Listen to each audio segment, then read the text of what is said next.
There is no denying that psychological and emotional problems, even severe mental distress, can affect most anyone. But does this mean we are all insane?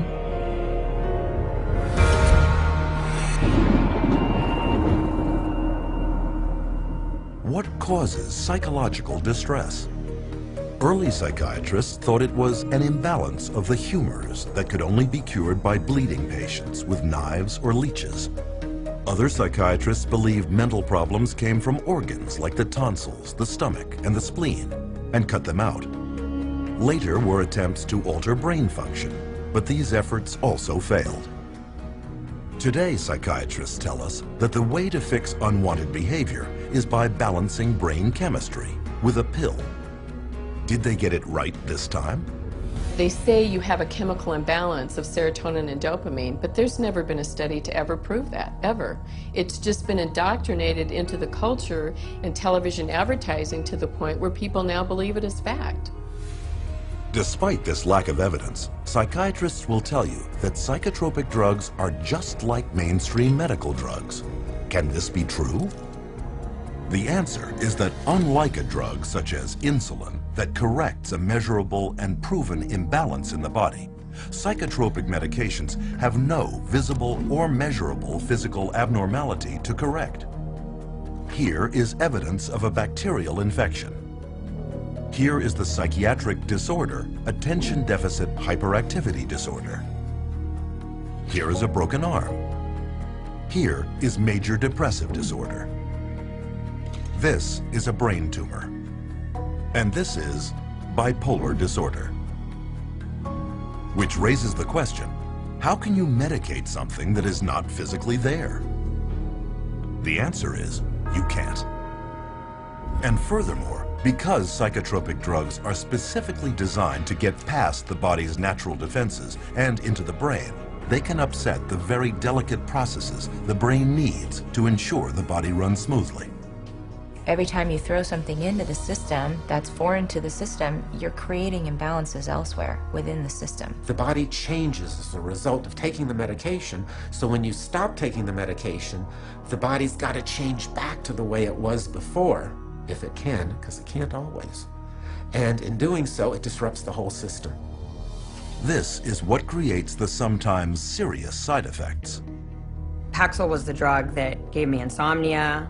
I would cry very easily on it, and I completely lost my appetite within the first 2 days of taking it. It didn't help me study, it didn't help me do anything. I didn't even want to do work because I was so sick. The psych meds didn't help me at all. They made matters, I'd say probably like 10 times worse for me, maybe even 20. Only now I was further impaired by the medications, and I started having car accidents. They put me on Zoloft, and it made me want to kill myself. And I realized that those drugs were just destroying me. Even when I was on them, I realized that they were destroying me.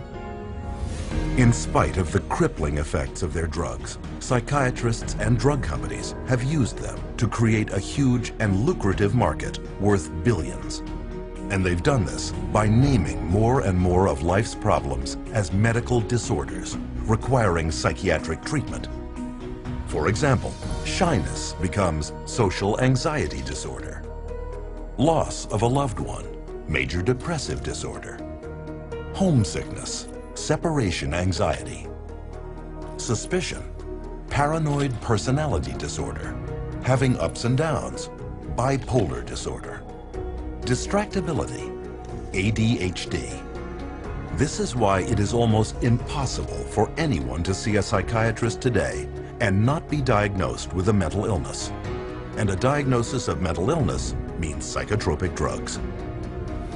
When a patient goes into a psychiatrist's office and asks for help, probably 98, 99, maybe even 99.9% of people are going to receive a medication.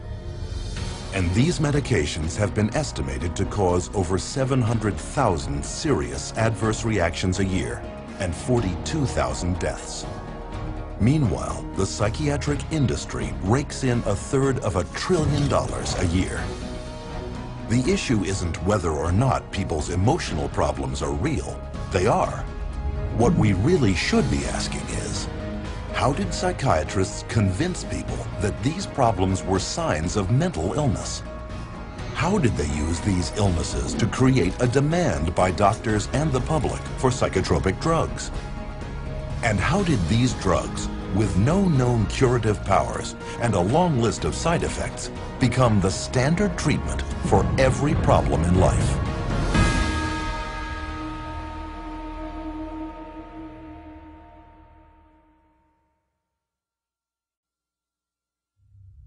Psychiatrists assert that they have made much progress in the field of mental health over the past century and a half. To prove this, they claim a history of great advancements in the area of psychotropic drugs. But is this parade of brain chemicals the scientific breakthroughs they are leading us to believe?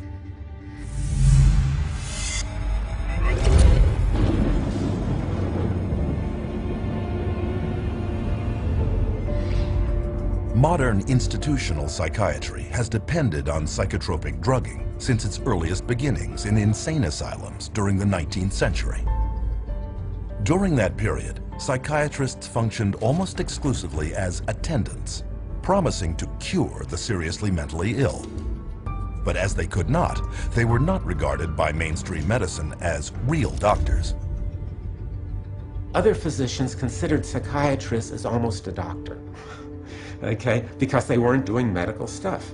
So to increase their status, they needed to become much more scientific. They need to prove that this is a legitimate scientific field. This is a legitimate medical profession. So they start medicalizing everything. To control behavioral outbursts amongst inmates, psychiatrists employed early psychotropic drugs, such as morphine and opium. But contrary to their claims, these drugs cured nothing and proved to be highly addictive. This led to a whole new generation of dependence, a solution far worse than the original problem.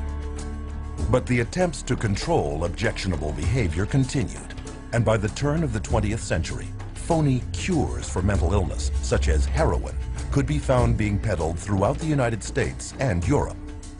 Even psychologist Sigmund Freud played a major role in the creation of the cocaine industry in the Western world, writing many glowing articles promoting its use for spiritual distress and behavioral difficulties. Freud, as a psychoanalyst, he for a while was promoting cocaine as being a panacea for all kinds of problems. Freud later wrote, "The psychic effect of cocainum muriaticum consists of exhilaration and lasting euphoria, produced no compulsive desire to use the stimulant further." What Freud did not reveal was a significant conflict of interest involving two rival pharmaceutical giants, Merck and Parke-Davis, both paying him to endorse their respective cocaine extracts. Sigmund Freud's early psychotropic drug marketing campaign helped create a major cocaine epidemic throughout Europe at the turn of the century. Clearly, another happy pill would have to be found. It wouldn't take long. Psychiatrists in the first half of the 20th century next turned to amphetamines. As before, the hype subsided into unavoidable proof that the drugs not only were ineffective, but highly toxic and addictive. Each fad followed the same pattern. First, the drug would be hailed as a medical breakthrough for mental problems. Then, increasing reports of serious side effects would trickle in. Finally, after years of denial, when psychiatrists and pharmaceutical companies could no longer deny the dangers of the drug, they would abandon it in favor of their next wonder drug. Though none of their drug therapies had ever proven to cure anything, psychiatrists continued their search for a magic bullet that they supposed would cure all. And in 1954, their dream, they believed, was realized with the introduction of psychiatry's first so-called miracle drug, chlorpromazine, better known as Thorazine. Originally designed and tested as a synthetic dye, then as an anti-parasitic in pigs, Thorazine was accidentally discovered to shut down human motor controls. One of the first papers promoting its psychiatric use stated, "The aim is to produce a state of motor retardation, emotional indifference, and somnolence." Thorazine was considered the chemical lobotomy. Instead of cutting off the frontal lobes of the brain, with an ice pick. You didn't have to do that kind of surgery. You could do it with a drug. Thorazine proved so lucrative in immobilizing patients exhibiting unwanted behavior that its maker, SmithKline and French, organized a major promotional campaign around the drug, including paying influential psychiatrists as speakers, organizing media campaigns, and even producing national television shows, a prelude to the mass drug marketing we see all around us today. Thorazine at that time was thought of as a miracle because it was able to reduce the symptoms of psychosis and schizophrenia at that time that they knew about it. It emptied all of the psychiatric housing units. The campaign was wildly successful. SmithKline and French's income soared by over 500% in the following 2 decades, with Thorazine supplying over 1/3 of the drug company's revenues in 1970. Eventually, an estimated 250 million people worldwide had been on Thorazine and drugs in its class, 23% more than the entire population of the United States. The floodgates had been opened. SKF and the psychiatrists on its payroll had proved that through marketing, there could be big money in psychiatric drugs. But it wasn't long before Thorazine was revealed to have problems of its own. Thorazine chronically led to really serious problems such as tardive dyskinesia, which is a movement disorder that's very, very bothersome, and supposedly it's irreversible. The tongue darting, you know, the muscle jerking, you know, the eyes rolling back in the head. Most people were sometimes permanently damaged by it. So they were going to have to live their life with this neurological problem that was actually created by the pharmaceutical industry with their medication. Because Thorazine so hindered mental functioning, its use had to be limited to institutions.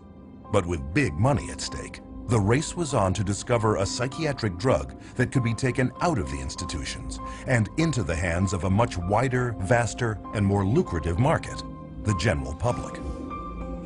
Since they were emptying the institutions of all these psychotic patients with the advent of Thorazine, now they had to find different ways to treat people.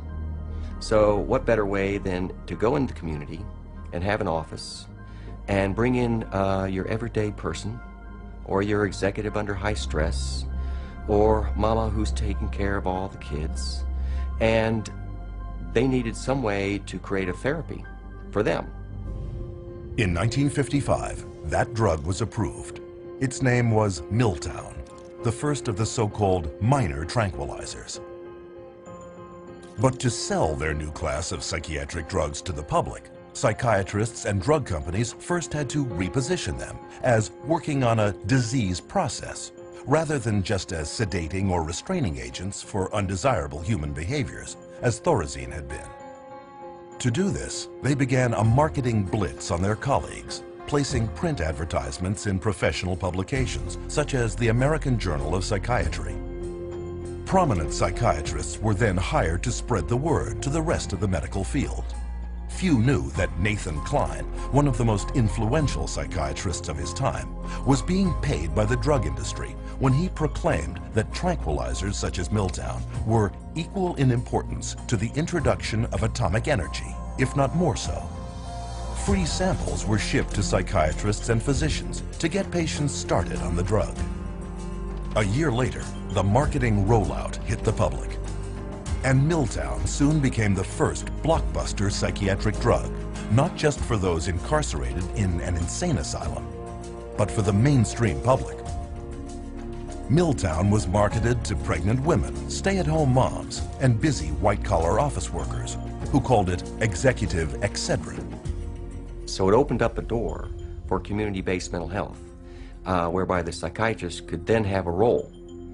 So they became very closely associated with the pharmaceutical industry, and they were demanding as well to come up with better things for mom and pop and the executive and the superstar Hollywood actress or actor, and soon, you know, it became a fashion to take some of these medications.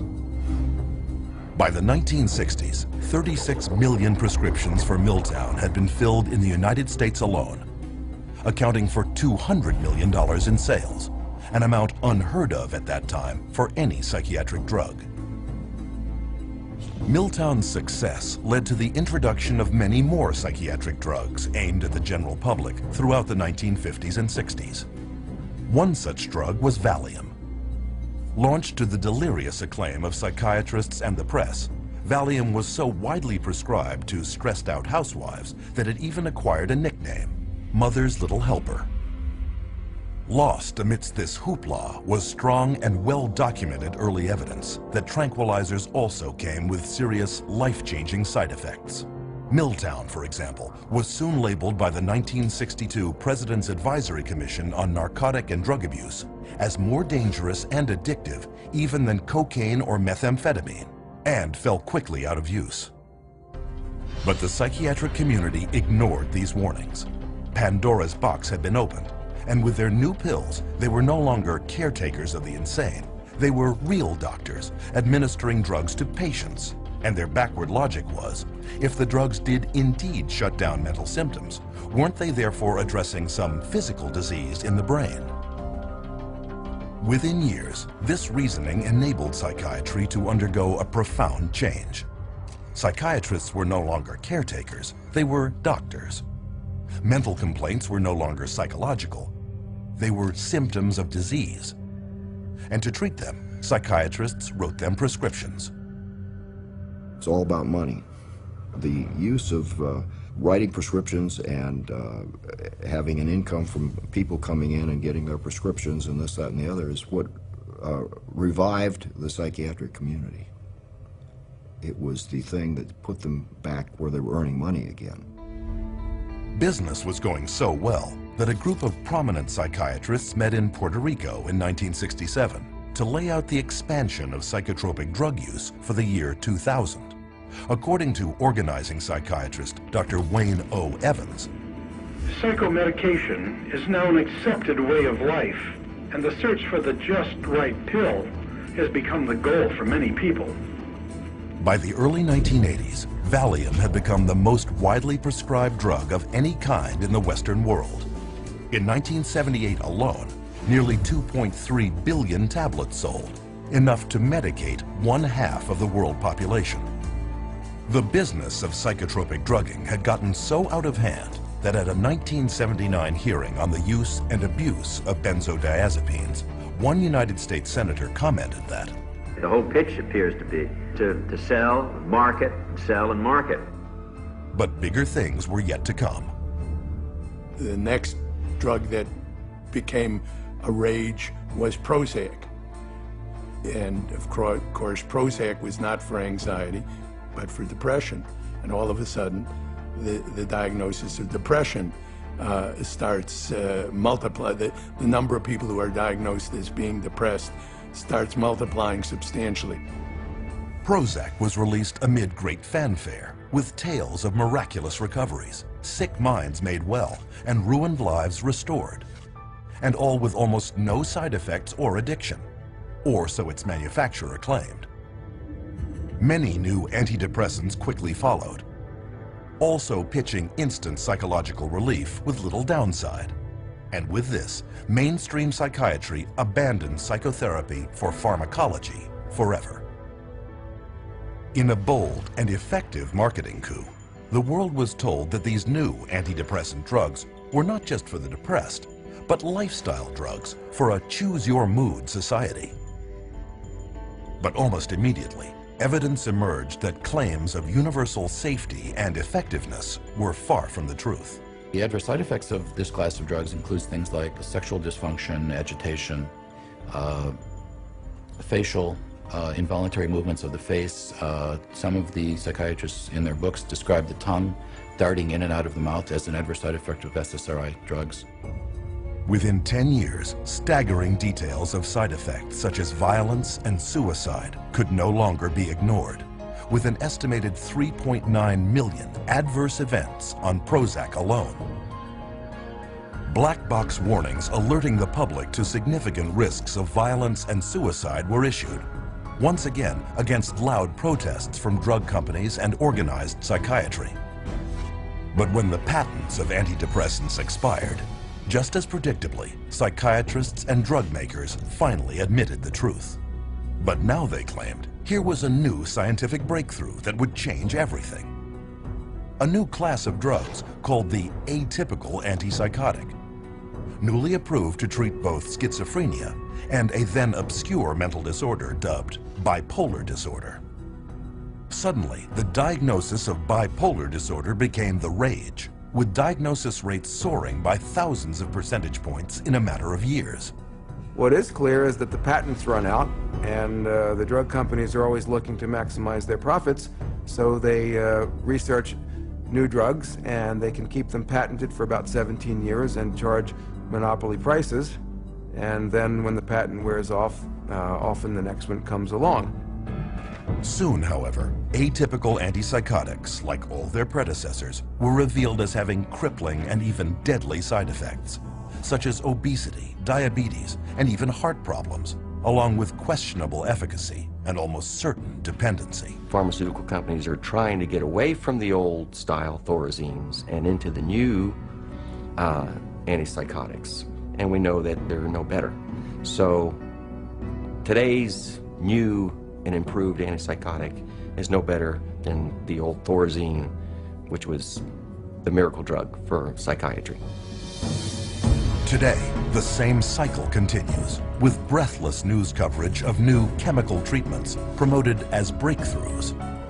Even hallucinogens such as LSD and ecstasy are now being tested for future psychiatric prescription. Psychiatry has a wonderful history of coming up with one label after another, all to cover up their own inadequacies and their own inability to get a product, which means to cure somebody or to truly honestly help somebody. So their solution is always, let's come up with another syndrome that that person has. It's one alphabet soup label after another. And just when the public starts catching on to that the experts may be telling us a story, we move on to the next realm of drugs. Psychiatry has become basically pharmaceutical management in America. That's what psychiatrists do. If you went to a surgeon, you would expect to get cut. If you go to a psychiatrist, you expect to get medicated. That's what psychiatrists do. A century and a half later, two questions remain. Where is the science that backs psychiatry up? And how long will the public continue to be fooled by false hopes, hype, and outright lies?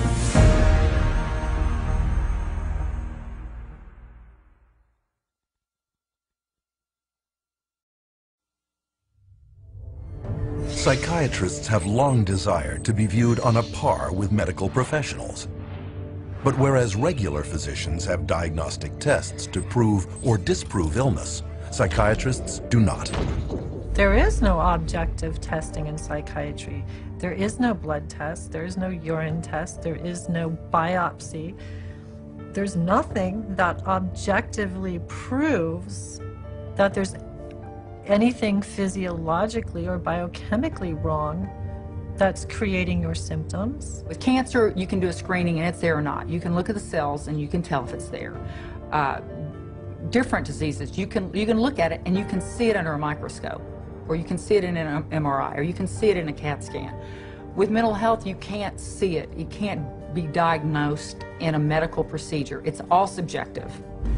So the question becomes, without any scientific lab tests showing the presence or absence of mental problems, how does psychiatry's diagnostic system work? And how did it become so prevalent?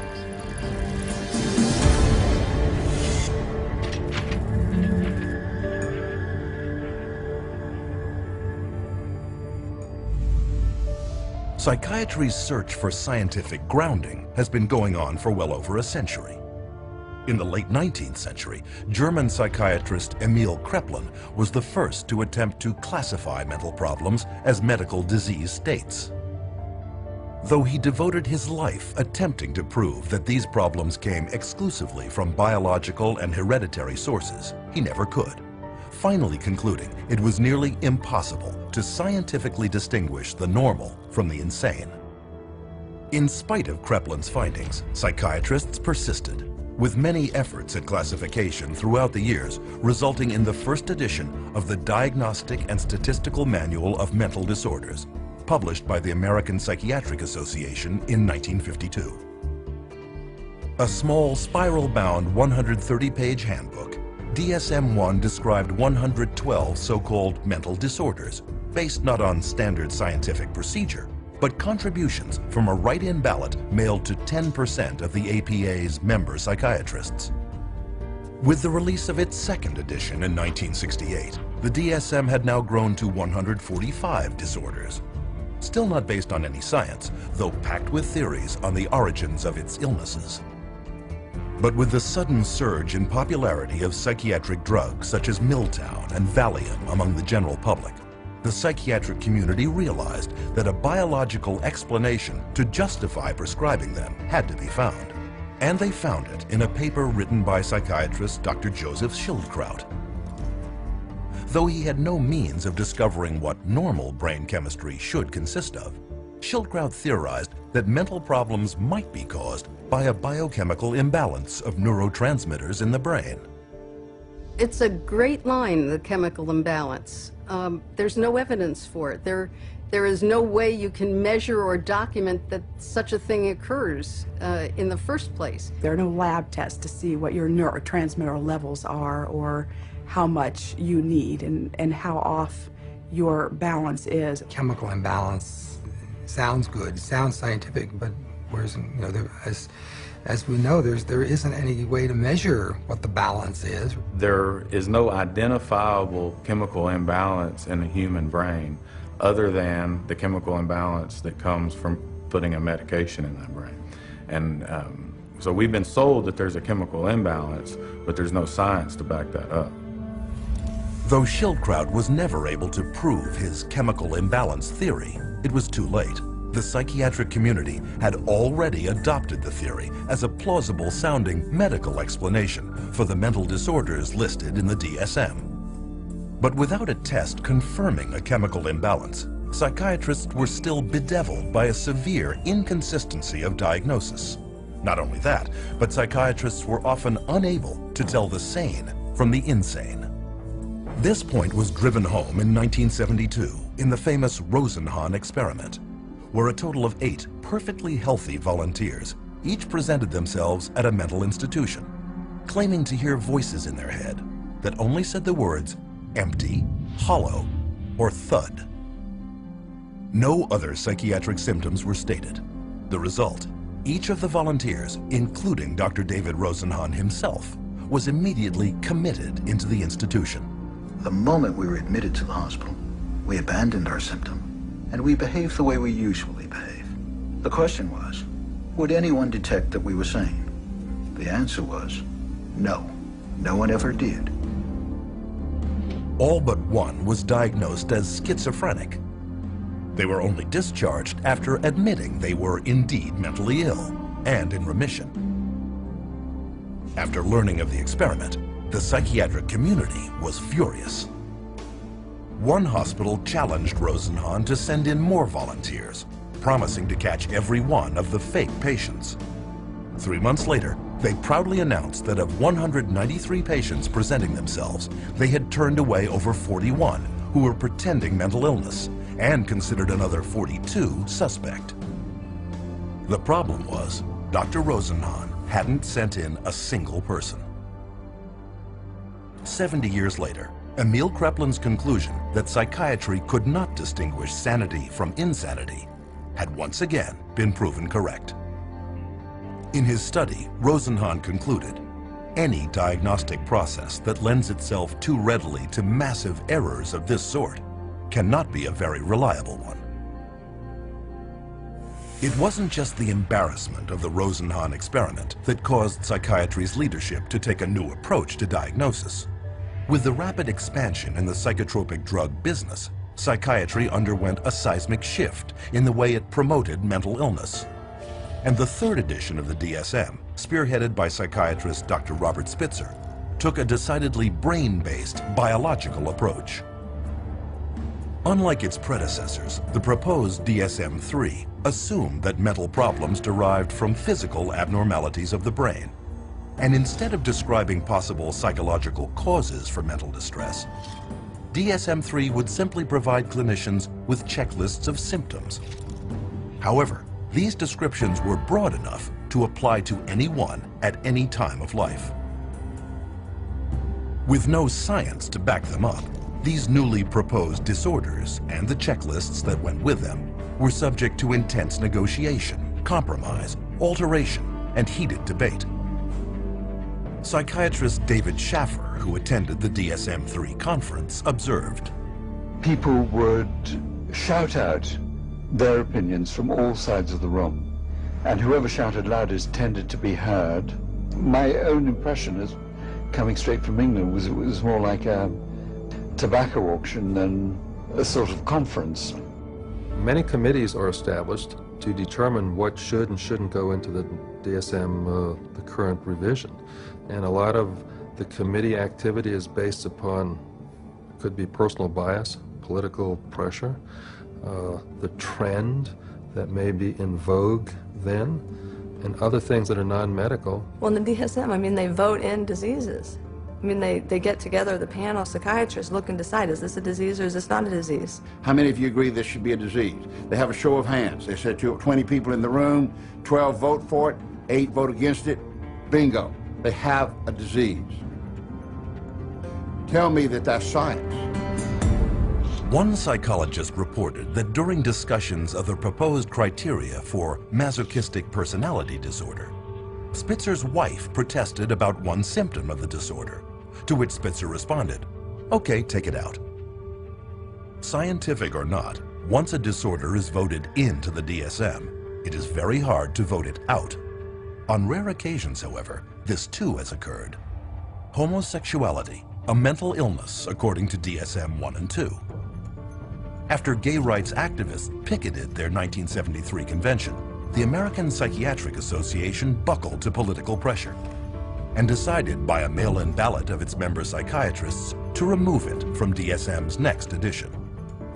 What happened? It wasn't like, there's some objective evidence that at one point it was a disease and we cured the disease and now it's a lifestyle choice. No, it was cultural.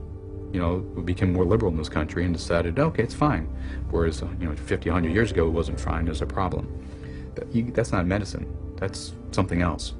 And the psychiatrists who wrote the DSM-3 knew it, as Robert Spitzer would admit to the BBC many years later. What happened is that we made estimates of prevalence of mental disorders totally descriptively, without considering that many of these conditions might be normal reactions, which are not really disorders. That's the problem. But instead of learning from their mistakes, the American Psychiatric Association published the DSM-4 in 1994. And it was even bigger, with 374 different diagnoses amongst its 886 pages. The new edition more than tripled the number of mental illnesses listed in the DSM-1. This rapid expansion in the number of psychiatric diagnoses may not help the patient, but it benefits many others. Once a diagnosis has been created, it enters the professional curricula. Specialists emerge to treat it. Conferences are organized around it. Research and publications cover it.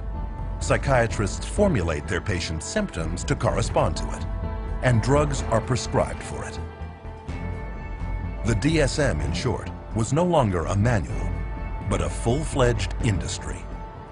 The DSM, although it is our Bible, it becomes the Bible and it becomes tantamount to, the tablet coming down from Mount Sinai, not just for psychiatry and psychology, but for insurance companies, for the legal profession. It comes into play as far as sentencing. It comes into play as far as custody decisions. So non-scientific information is used to make some radical, life-altering or life-ending decisions. The danger of all these psychiatric diseases is that anyone walking the earth today could be labeled as having a mental illness. Using the DSM, psychiatrists at Harvard University have declared that half of everyone on Earth will be mentally ill in their lifetime. One prominent Harvard psychiatrist, Dr. John Rady, goes a step further, arguing no one is truly normal. Though the American Psychiatric Association has quietly acknowledged the lack of evidence for Joseph Schildkraut's chemical imbalance theory, the claim is still flogged in the media and passed on to patients every day. And although you are not likely to hear it in the general media, psychiatrists readily admit that the disorders listed in the DSM have no proven pathology and therefore cannot be called medical diseases. If you were to be confronted with someone saying that the DSM is not backed up by science, what do you have to say about that? Oh, I would say that they're entirely right. No, the DSM is not science. I think there are non-scientific elements, political aspects of it that influence it. Yeah, absolutely. DSM-4, this is still far away from science. The DSM system is far from perfect, but it's the best we have. DSM stands for diagnosis as a source of money. It brings in a lot of money. Nonetheless, the next edition, DSM-5, is in the planning stages and is due to be published in 2012. And this time, the negotiation for the next new psychiatric diseases is being held in secret. But we do know some of the new disorders under consideration. One is internet addiction disorder, originally presented as a joke in a 1997 New Yorker article. Regardless, it is now claimed that 25 million people may qualify as compulsive surfers. Other disorders contemplated for DSM-5 include compulsive shopping disorder, binge eating, apathy disorder, parental alienation syndrome, relational disorder, intermittent explosive disorder, road rage. All potential disease categories with psychotropic drugs waiting to be assigned to them.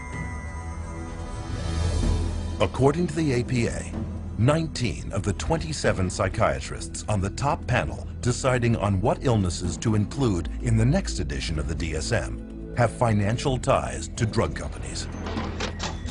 The situation got so bad that the architect of DSM-3, Robert Spitzer, and DSM-4 editor Alan Francis went public, warning the APA might well be accused of a conflict of interest in fashioning DSM-5 to create new patients for psychiatrists and new customers for pharmaceutical companies.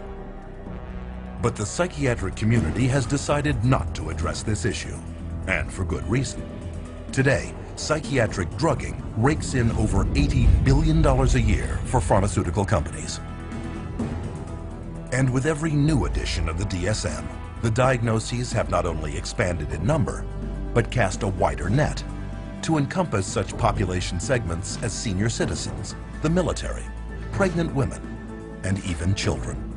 In my training, when I first started this, they told us that they would not give a bipolar diagnosis for a child under 18.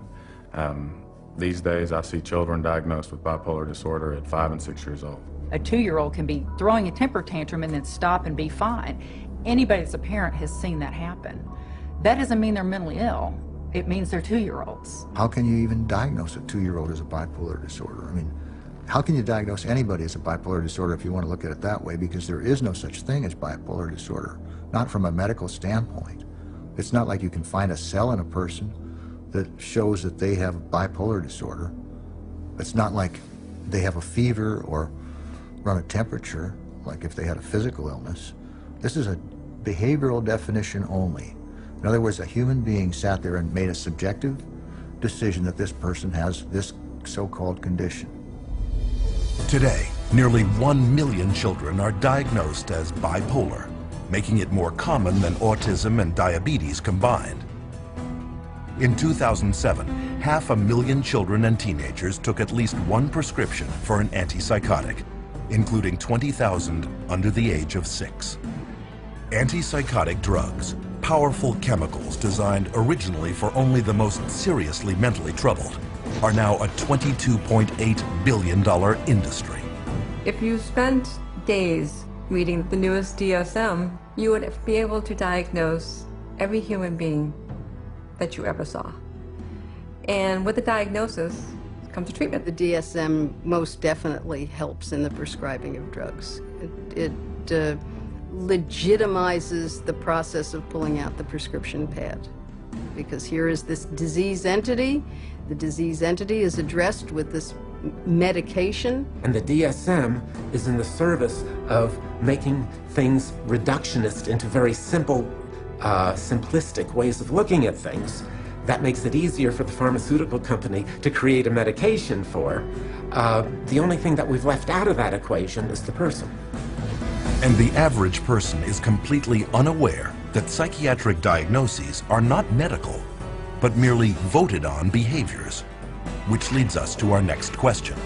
How do psychiatrists take these invented disorders and get people to believe they have them?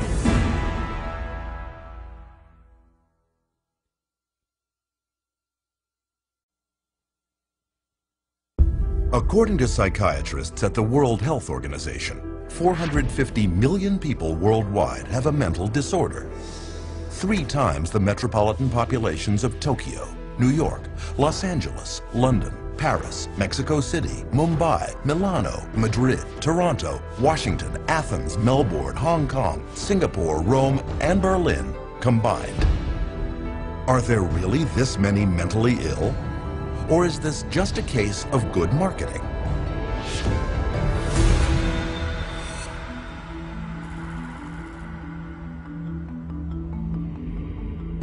In early 1999, the United States was confronted with news of a frightening new disease epidemic.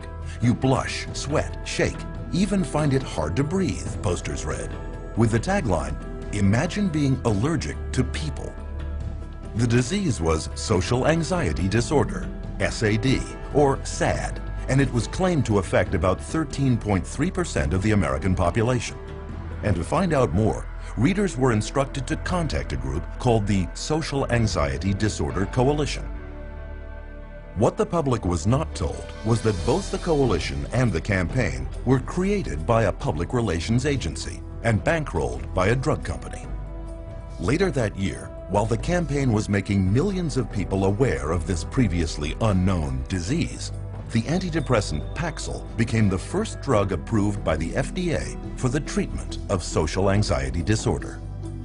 Psychiatrists such as Jack Gorman of Columbia University and Murray Stein of the University of California at San Diego signed up as psychiatric frontmen for Paxil's ad campaign.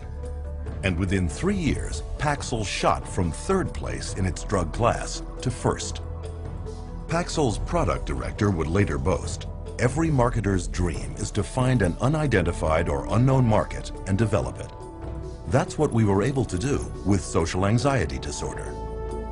Paxil's competition took notice. That same year, Pfizer got FDA approval to sell its antidepressant, Zoloft, for treatment of post-traumatic stress disorder.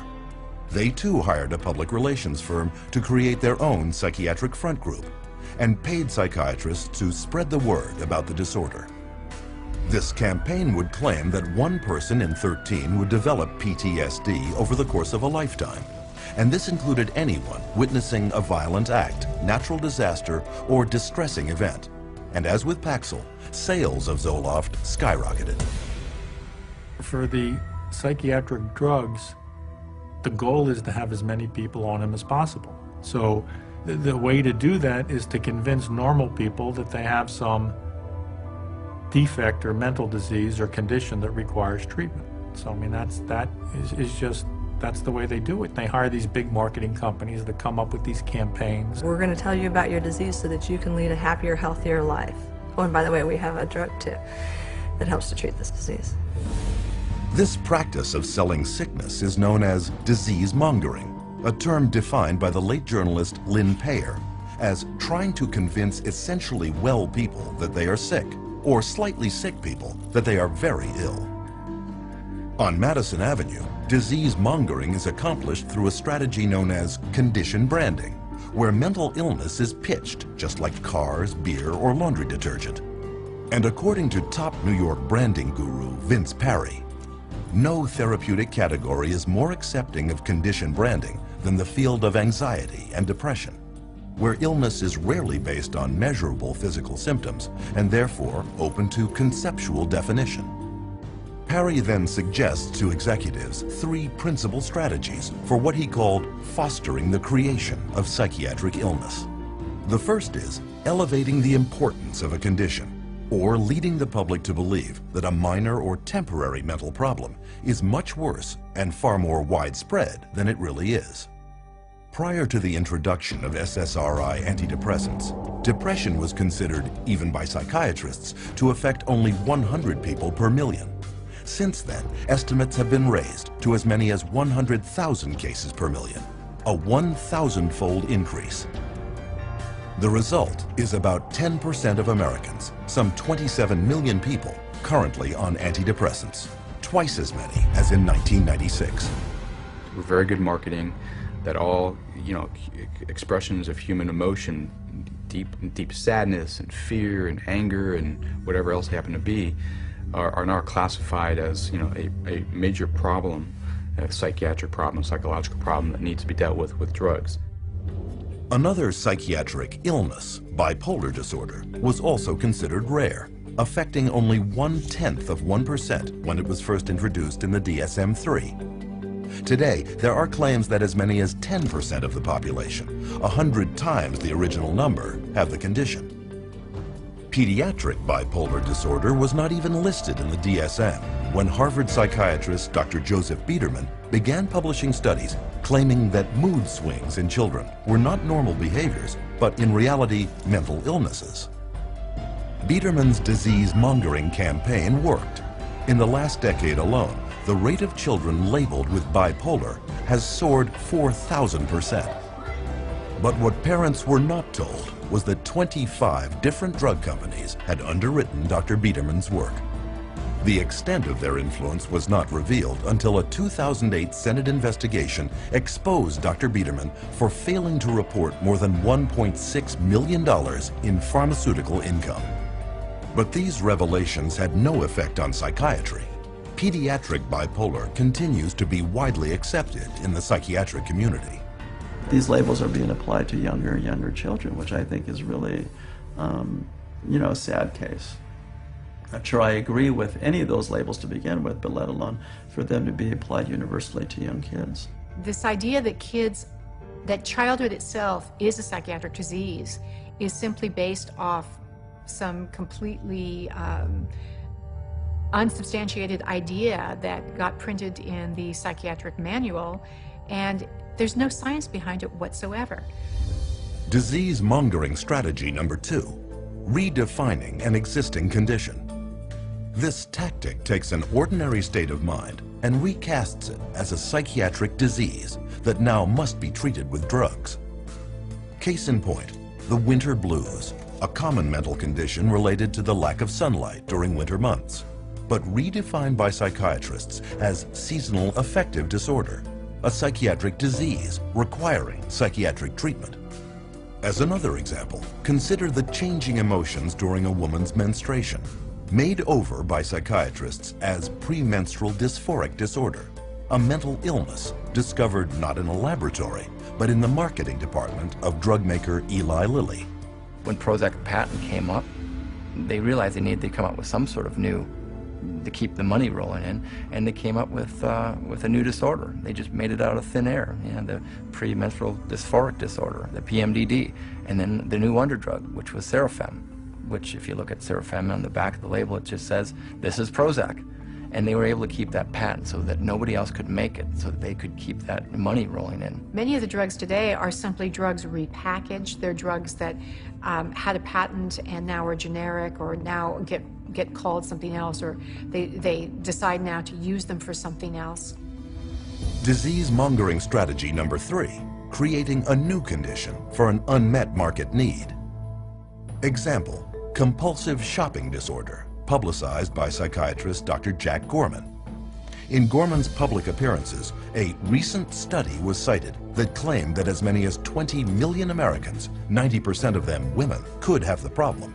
What he did not reveal was that the study was funded by Forest Laboratories, maker of the antidepressant Celexa, and that he was a paid consultant to at least 13 pharmaceutical firms, Forest included. Most consumers have never heard of the concept of marketing of disease for profit, but to those in the advertising and drug industries, it is well known.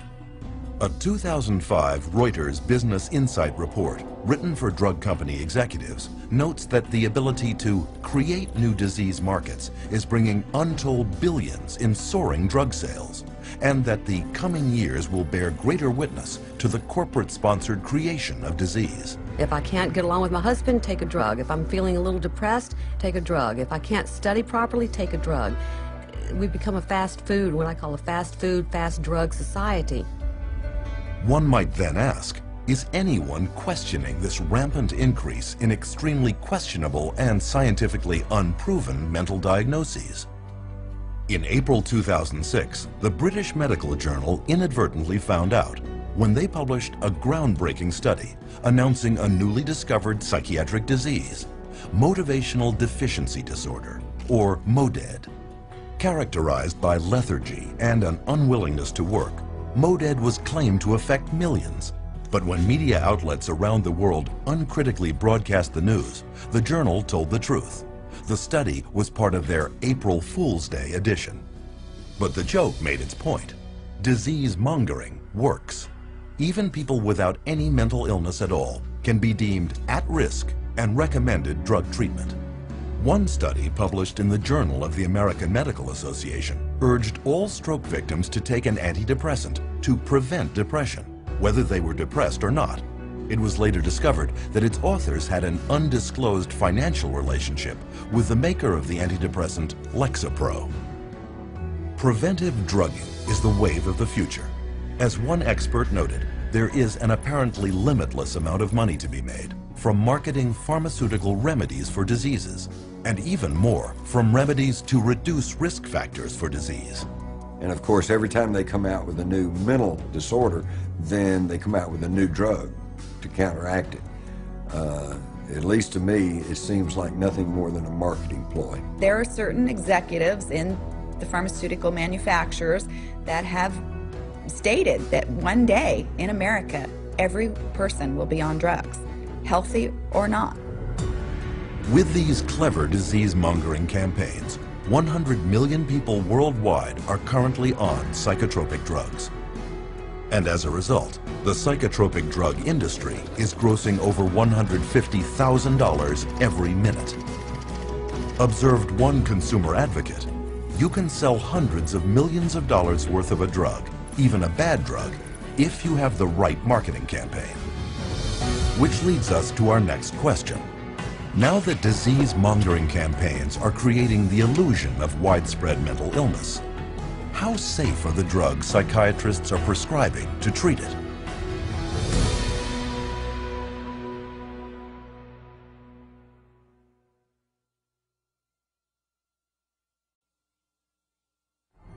In modern psychiatry, psychotropic drugs have become the weapons of choice.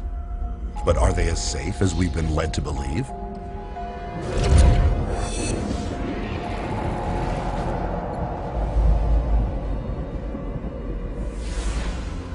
International regulatory bodies, such as the United States Food and Drug Administration, require that all drugs be proven safe and effective before they can be released. To accomplish this, pharmaceutical companies must conduct thorough and exacting clinical trials that prove the safety and efficacy of their drugs prior to marketing. At least, that's what's supposed to happen. But underneath the public relations veneer, claims of psychotropic drug safety by psychiatrists and drug companies are far from the truth. And there are many reasons why. To begin with, drug safety testing is predominantly done by drug companies, not by governmental agencies or independent laboratories, creating an obvious conflict of interest. They pay for it, they bring in the researchers, they have every opportunity to skew the research, to manipulate it, to produce exactly what they want it to produce. The first step in submitting an application for a psychotropic drug is to find a disorder in psychiatry's Diagnostic and Statistical Manual and attach it to the drug. Then clinical trials begin, first on animals, then on humans. If the drug makes it to human testing, clinical trials then follow 4 phases. In phase 1, it is tested on a very small number of volunteers, usually healthy young subjects, to determine if the drug is not overly toxic and what side effects it carries. And the studies that are done have young men or women that have very little body fat and are healthy in their 20s. They don't test these drugs on elderly people that have a huge amount of body fat or different proportion of body fat, and they hold the reaction of their drugs is totally different, but they don't ever consider that. In phase 2, psychiatric researchers determine if the drug creates the sought-after effects on the human body and how large a dose can be given before drug toxicity sets in. As in phase 1, test subjects are mostly healthy young volunteers. So just the people that I already know are going to perform well on my drug are going to be entered in this trial. Well, how well do you think your drug's going to come out? Phase 3 testing compares the psychotropic drug against a placebo or sugar pill. Although phase 3 testing is larger and more extensive than phases 1 or 2, it normally involves only about 1,000 patients and lasts a mere 4 to 8 weeks, certainly not enough time to determine any long-term side effects. Today, clinical research is a profit-driven multinational industry where drug companies and psychiatric researchers are involved in every detail, from study design to data analysis to study publication. But in doing their trials, psychiatrists face a problem the rest of the medical field does not. They have no scientific lab tests to objectively measure improvement. On a clinical trial for, say, a drug for cancer or for high cholesterol, it's easy to see if something is working because you can look at the study result. The cholesterol level is dropped, or the cancer is shrunk, or the cancer cells are going away, or there are less of them. You can physically see the answer. With mental health issues, you don't have that luxury. It is this lack of science that permits psychiatric drug researchers many opportunities to skew results of drug trials in the pharmaceutical company's favor. One of the ones I think that is most important is the placebo washout. And what that is basically that they give people placebo pill, the sugar pill, and then anybody who says that they feel better, they get rid of them. And so in which case, they already skew the sample of people being included into the study. That's going to stack the cards against the placebo, and it's going to show an artificial greater effect for the drug. The data shows that the people that got placebo did better. And you know what the researchers said? Oh, that's the placebo effect. Well, we want to get those people out of the study. Another trick of the trade involves giving subjects the test drugs prior to the trial and then putting them in withdrawal. Then, after starting the trial, they are put back on the test drug and will either come out of withdrawal and score better, or, if on a placebo, will continue to feel worse. Psychiatrist Richard Borison, for example, took schizophrenics off Haldol to generate active psychosis, then put them back on Haldol during the trial. In spite of this, his study is still cited in psychiatric literature. Another way that they can manipulate the data is unweighted distributions. I have 3 studies that I look at. One study has 1,000 people in it, and another one has 10 people in it, and another one has 15 people in it. The 1,000-person study showed that the drug was no benefit at all. But the 2 other studies that only had 10 and 15 people in it showed the drugs were incredibly superior. So what do they say? They say 2 out of 3 studies showed greater benefit to the drug group. Perhaps the most common way of tilting the outcome of a clinical trial is simply not to count the individuals dropping out of the study because of the side effects. In fact, in clinical trials for the antipsychotic Zyprexa, 2/3 of the 2,500 participants had so many side effects they dropped out. Of the remaining 800, 22% reported serious adverse reactions to the drug. And during the Prozac approval trials, of the 11,000 patients tested, only 286, less than 3%, actually completed the short 4 to 6 week trials. In another common practice, adverse side effects are covered up by giving additional drugs that are not part of the study. And some researchers have been known to simply falsify the studies. Case in point, psychiatrist Farouk Abuzahab, former ethics committee chair of the Minnesota Psychiatry Society, whose patient he recruited into one of his clinical trials reported having extreme thoughts of suicide. In his research documents, however, he noted 0 adverse events. 2 days later, she jumped from a Minneapolis bridge to her death. A final way of skewing test data is to hide unwanted drug reactions under less frightening terms. This trick was used in the notorious Paxil Study 329, where such side effects as aggressive events, homicidal thoughts, and homicidal acts were categorized under the word hostility, while under the nebulous term emotional lability were filed suicidal thoughts and actions. In many cases, clinical trials are set up not to look for violence and suicide at all. It is a problem that if these clinical trials don't specifically really ask a lot of questions about the nature of suicidal ideation and how the person feels and hopelessness and akathisia, if they don't ask those questions very specifically, they're not going to really get that data, and it's not going to come up. Designing biased trials to avoid negative findings, interpreting the raw data to favor your drug, and spinning the entire study to accentuate the positive are just some of the many, many ways to bias a trial. It is this perfect storm of intellectual dishonesty that has led one drug expert to conclude that it can be proven that most claimed research findings are false. But it is the drug companies that own the studies, and when they believe they have compiled enough evidence to convince regulators that their drug is safe and effective, they submit their phase 3 clinical trials for approval. The FDA only requires that 2 clinical trials be submitted, so drug companies can conduct as many studies as it takes to find the 2 that have the best chance at FDA approval. You only need 2 positive trials against placebo, and it doesn't matter if you did 1,000, as long as you get 2. And it's amazing, sometimes they actually don't. They might pool data from another couple of clinical trials in order to get that approved. They don't need to report all their data. They don't need to report all the trials that they do. They only need to report the ones that they want. They can hand pick whichever one they want and then submit just those couple to the FDA. As FDA Director of the Division of Neuropharmacological Drug Products, psychiatrist Paul Lieber complained, the sponsor could just do studies until the cows come home, until he gets 2 of them that are statistically significant by chance alone, walks them out, and says he had met the criteria. The New England Journal published a study about a year ago showing that many clinical trials that had been conducted and registered with the Food and Drug Administration were never published because they came out showing no significant advantage over placebo. So antidepressants are not as effective as they are being made out to be, and the side effects are not as emphasized as much as they should be.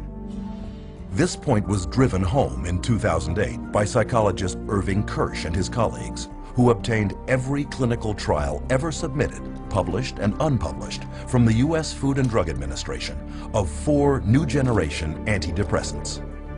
The results were both alarming and enlightening. In Kirsch's words, antidepressant medications have reported only modest benefits over placebo treatment. And when unpublished trial data are included, the benefit falls below accepted criteria for clinical significance. In addition to this, volumes of effects associated with these antidepressants have since been discovered, including homicide, suicide, and mass murder. People really don't realize that from the beginning there's been a question of how marginally efficacious these drugs really are apart from placebo. And yet we have horrific side effects. Combine the 2, and where's your risk to benefit ratio? It's down the toilet. But psychiatrists dismissed Kirsch's study because psychotropic drugs are big business, and clinical trials are a big part of that business. Take, for example, Martin Keller, former chair of the psychiatry department at Brown University, lead author of the so-called Paxil 329 study. This clinical trial, which tested hundreds of children on the antidepressant Paxil, found that the drug was generally well tolerated and effective, which in scientific terms is glowing praise. And the study's list of co-authors 22 of the most prominent key opinion leaders in psychiatry. I mean, that was a lot of people, but they were the who's who of psychiatry, and this was going to be a publication that I think, you know, took them, you know, into the end zone on getting their approval for kids. With the FDA's blessing, Paxil became a blockbuster in the child and adolescent market, with sales of $55 million in 2002. It wasn't until the New York State Attorney General's office sued in 2004 that the truth finally came out. The raw data showed that not only was Paxil no more effective than placebo, but the young patients on Paxil were 6 times more likely to have suicidal thoughts. In fact, this data also revealed that 11 of the 93 children on the study developed serious side effects, of whom 7 had to be hospitalized.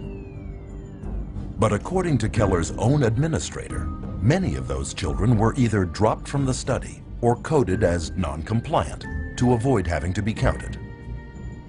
While admitting no guilt, the drug company settled out of court for $2.5 million, less money than Paxil was grossing every 7 hours.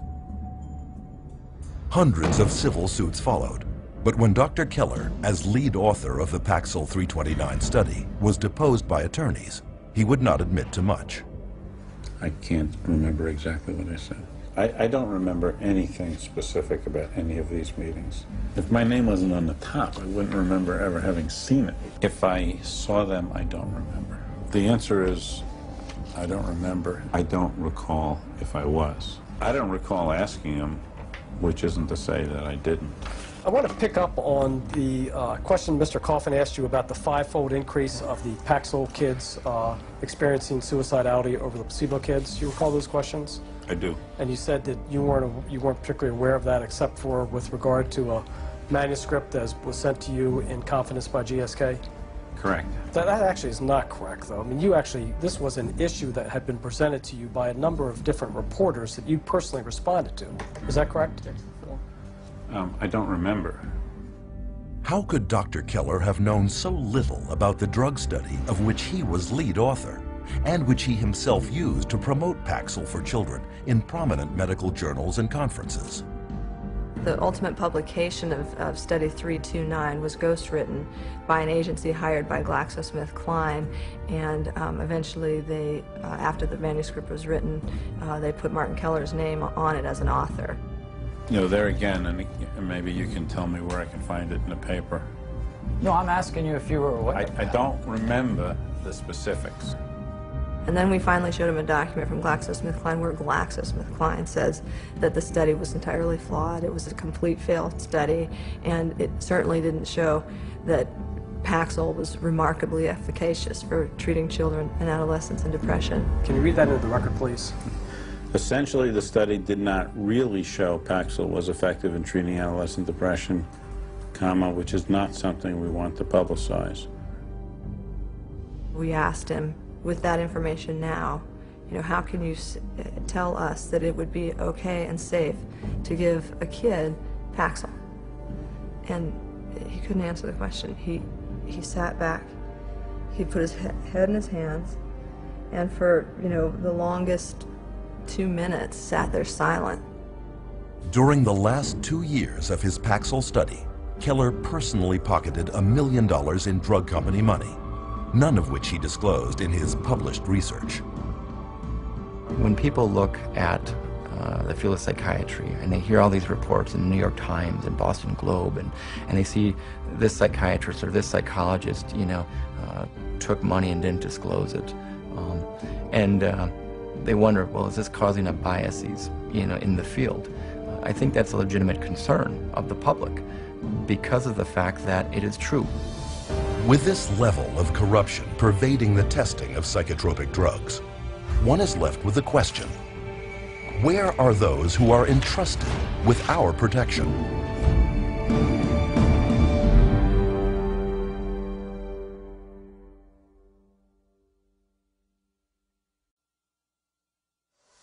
Government regulators are supposed to watch out for patients' welfare. So why are so many dangerous psychotropic drugs being allowed on the market?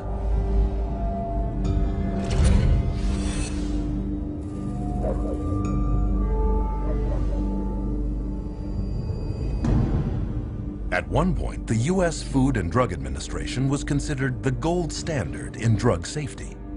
But this is no longer the case with psychotropic drugs, where psychiatrists and drug companies have virtually taken over the approval process.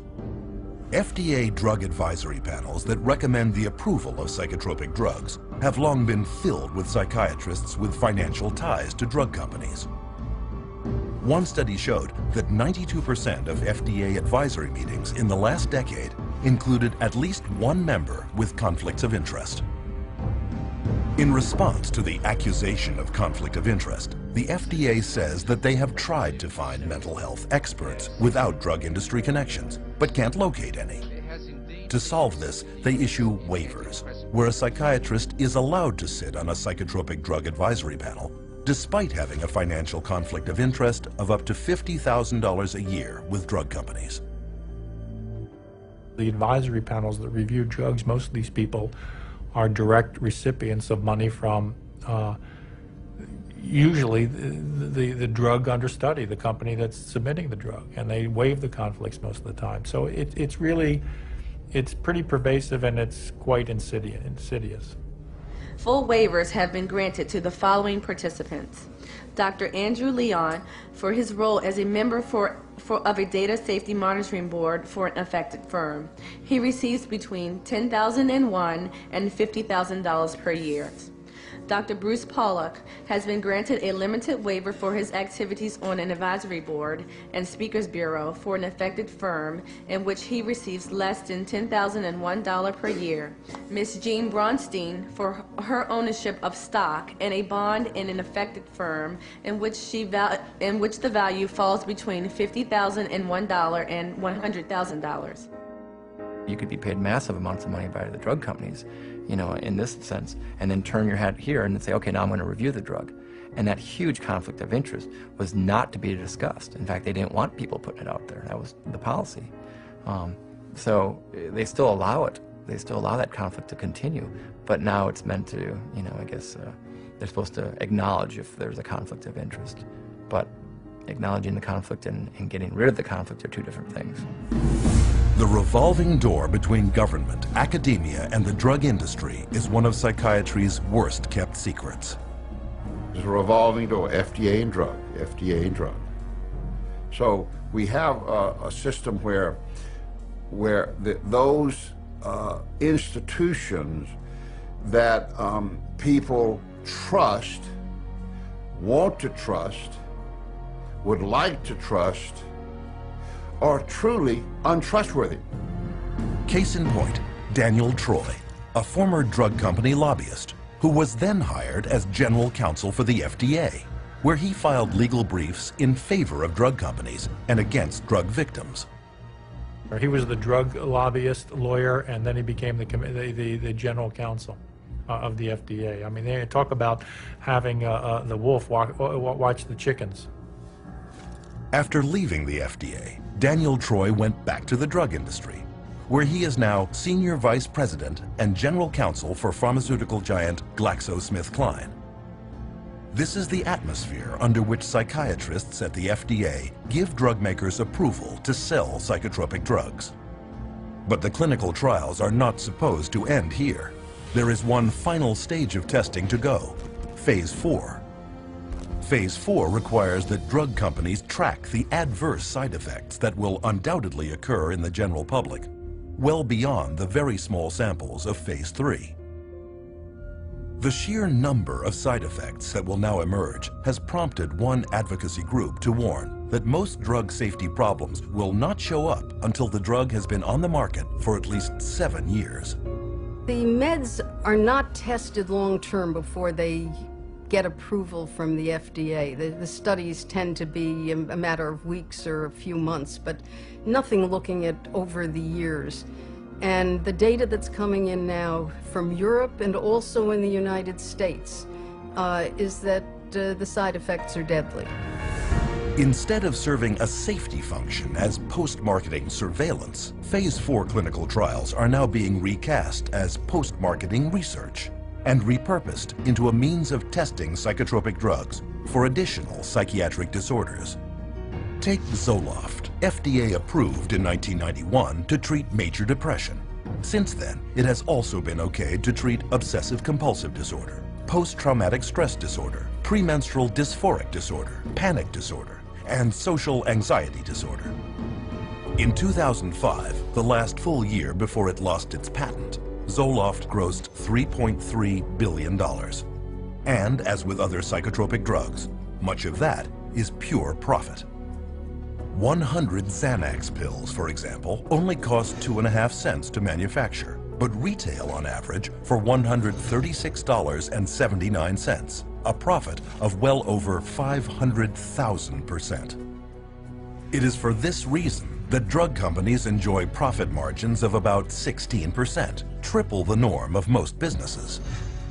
In 2006, drug company CEOs of the 10 leading drug companies were paid an average of $18 million a year, almost 400 times the median household income of the average American family.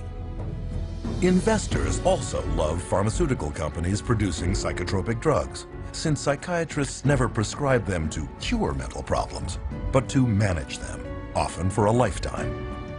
And lifetime customers have a huge impact on the bottom line. As one stock analyst famously commented, the first disaster is if you kill people. The second disaster is if you cure them. Pharmaceutical company stock has been one of Wall Street's most consistent winners and is widely considered one of the most profitable investments one could make. In 2002, the total profits of the top 10 drug companies in the Fortune 500 exceeded the combined profits of the other 490 businesses. And a downturn in pharmaceutical stock prices would constitute major losses for investors throughout the world, and investments must be protected. With so much money at stake, is it any wonder that stockholders are never told the truth about the drugs they are investing in? They are unaware that FDA approval does not guarantee drug safety, and that the clinical trials justifying that approval are frequently based on falsities and deceptions. But once the drug is approved, the next challenge is, how do you convince prescribing physicians that these drugs are truly safe, effective, and carrying few side effects when the drug company's own trials prove that this is not the case?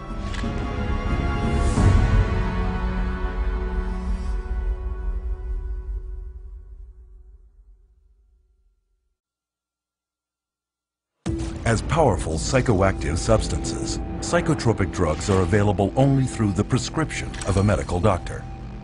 So how did psychiatrists and drug companies succeed in convincing millions of doctors to prescribe them to hundreds of millions of people?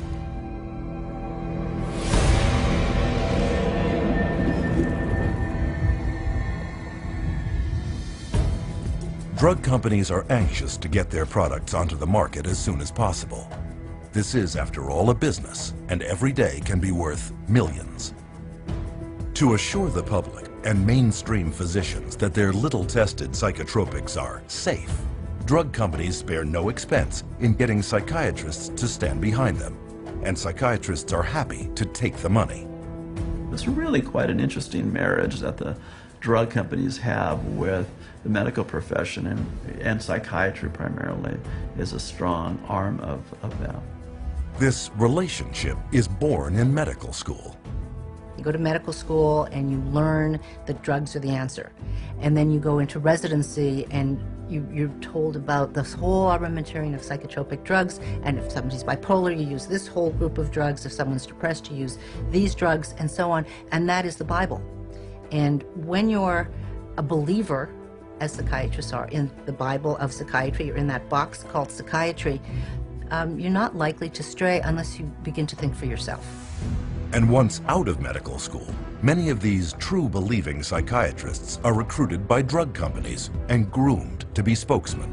They know then who are the psychiatrists who are most easily influenced, and they can then invest in those doctors, take those doctors to whatever fancy resort to be educated about the latest, newest med, and those people then become the experts. They go and give the talks at the medical dinners, at the fancy restaurants, or at the drug-sponsored symposia at the American Psychiatric Association. They become the teachers in the residency training programs.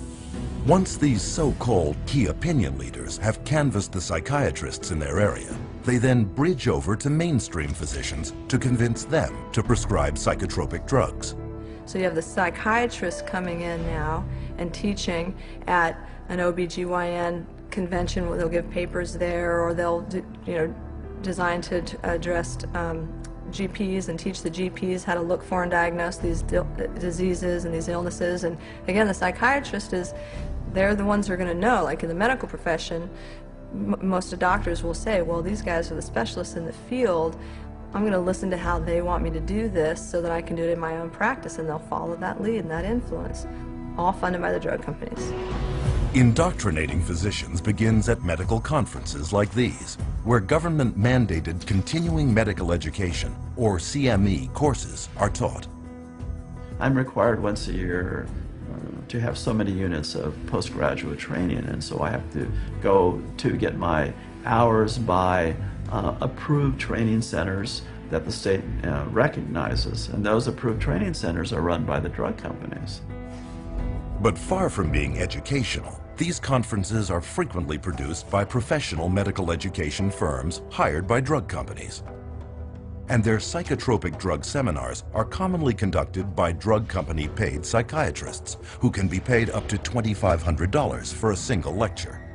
Most of the continual medical education conferences and courses are sponsored by pharmaceutical companies, and so I can guarantee you they're not going to have doctors talking about the risks of using their medications.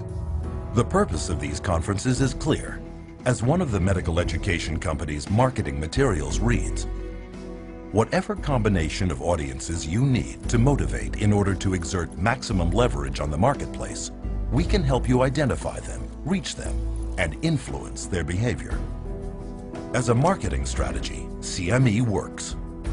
In one study, prescription rates of doctors following medical education conferences went up 87% for one drug and 272% for another. Not surprisingly, the pharmaceutical industry now spends up to $1 billion for 371,000 such events every year. And as long as they're making money, they're going to do everything they can to subsidize medical education, medical journals, postgraduate medical education, including the educating of psychiatrists, to use as many drugs as possible. And the psychiatrists paid to give these talks make out very well. Case in point, Dr. Charles Nemiroff of Emory University. With deep financial ties to nearly 24 different drug companies, Dr. Nemiroff received $2.8 million in pharmaceutical money from 2000 to 2007. When it was revealed that he had violated federal law by failing to report $1.2 million of this money to his university, he stepped down as chairman of Emory's psychiatry department. But Dr. Nemiroff did not stop at speeches and personal appearances. He was also exposed for having financial ties to a company whose medical device he reviewed favorably in a psychiatric journal he himself edited. On another occasion, he hired 14 Emory University colleagues to write articles for a special supplement of the medical journal celebrating the 5th anniversary of the introduction of the antidepressant Effexor. Nemiroff's journal is one example of a very large problem. In one notable case, the New England Journal of Medicine printed an article whose authors had so many financial ties to drug companies that because of space limitations, the journal was forced to list them on its website. Printed out, these financial conflicts covered 3 single-spaced typewritten pages. But it goes further. In many instances, respectable journals have been fooled into publishing studies written by drug company ghostwriters, but falsely credited to prominent psychiatrists who are paid up to $20,000 to put their names on it. The pharmaceutical industry has set up companies that are educational companies, and they create papers subpoenaed evidence has found these papers where on the top it'll say author ? i.e. they haven't yet decided who to invite to be the author of this scientific paper. Ghostwriting is very common. As many as 50% of published psychiatric research papers are written by ghostwriters. Sometimes the psychiatrist paid to put his name on the article hardly even looked at it. Take, for example, psychiatrist Dr. David Dunner, who endorsed Paxil as lead author in a 1995 study published in the Journal of European Neuropsychopharmacology, only to later admit he had never reviewed any of the study's actual data, but signed off on the summaries instead. Even the FDA's top official for the review of psychotropic drug clinical trials, psychiatrist Dr. Thomas Loughran, has repeatedly signed his name to articles ghostwritten by drug companies that promote the use of antidepressants and antipsychotics. Psychotropics now labeled by the FDA itself as having high risks of suicidal behavior and premature death. Besides their considerable influence over FDA policymakers, drug companies exert extensive control over psychiatric journals by means of substantial advertising budgets. Every other page is a pharmaceutical ad that they pay for, and so they are the livelihood of the journals. That's how they get published. Medical journals are completely supported by the ads from drug companies. Without the ads, the journals would dwindle away. Doctors look to scientific publications as the objective source. It comes from this university, this research being done by these, highly revered, very well-respected leaders in my industry. If I can't trust them, it's doctor to doctor. I'm not listening to those sales reps. That's different. This is doctor to doctor. I'm listening to the big guy. And, they've taken over that process. The scientific literature now, you just can't trust it. Today, between 2/3 and 3/4 of all clinical trials published in major journals are funded by drug companies. And to influence prescribers even more effectively, drug companies will give as much as $1 million to journals for reprints of favorable trials they can later use as objective-looking marketing tools. But the pharmaceutical funding of psychiatry goes beyond even this, until years of pressure finally forced a recent promise to change. The APA's national conference was largely underwritten by drug companies, as were its government lobbying efforts. But old habits die hard. At a recent APA convention, the drug companies were there, handing out food and giving psychiatrists promotional lectures called product theaters. Then they get the vast majority of their funding for their associations, for their meetings, for everything from the pharmaceutical industry. So promoting pharmaceuticals is basically the only options that they have. With psychiatrists already enthusiastically spreading the pharmaceutical gospel to the rest of the medical field, drug companies also attack prescribing physicians on another flank, using armies of drug company sales representatives. We always did a full frontal assault. So we always came in, our product's the best.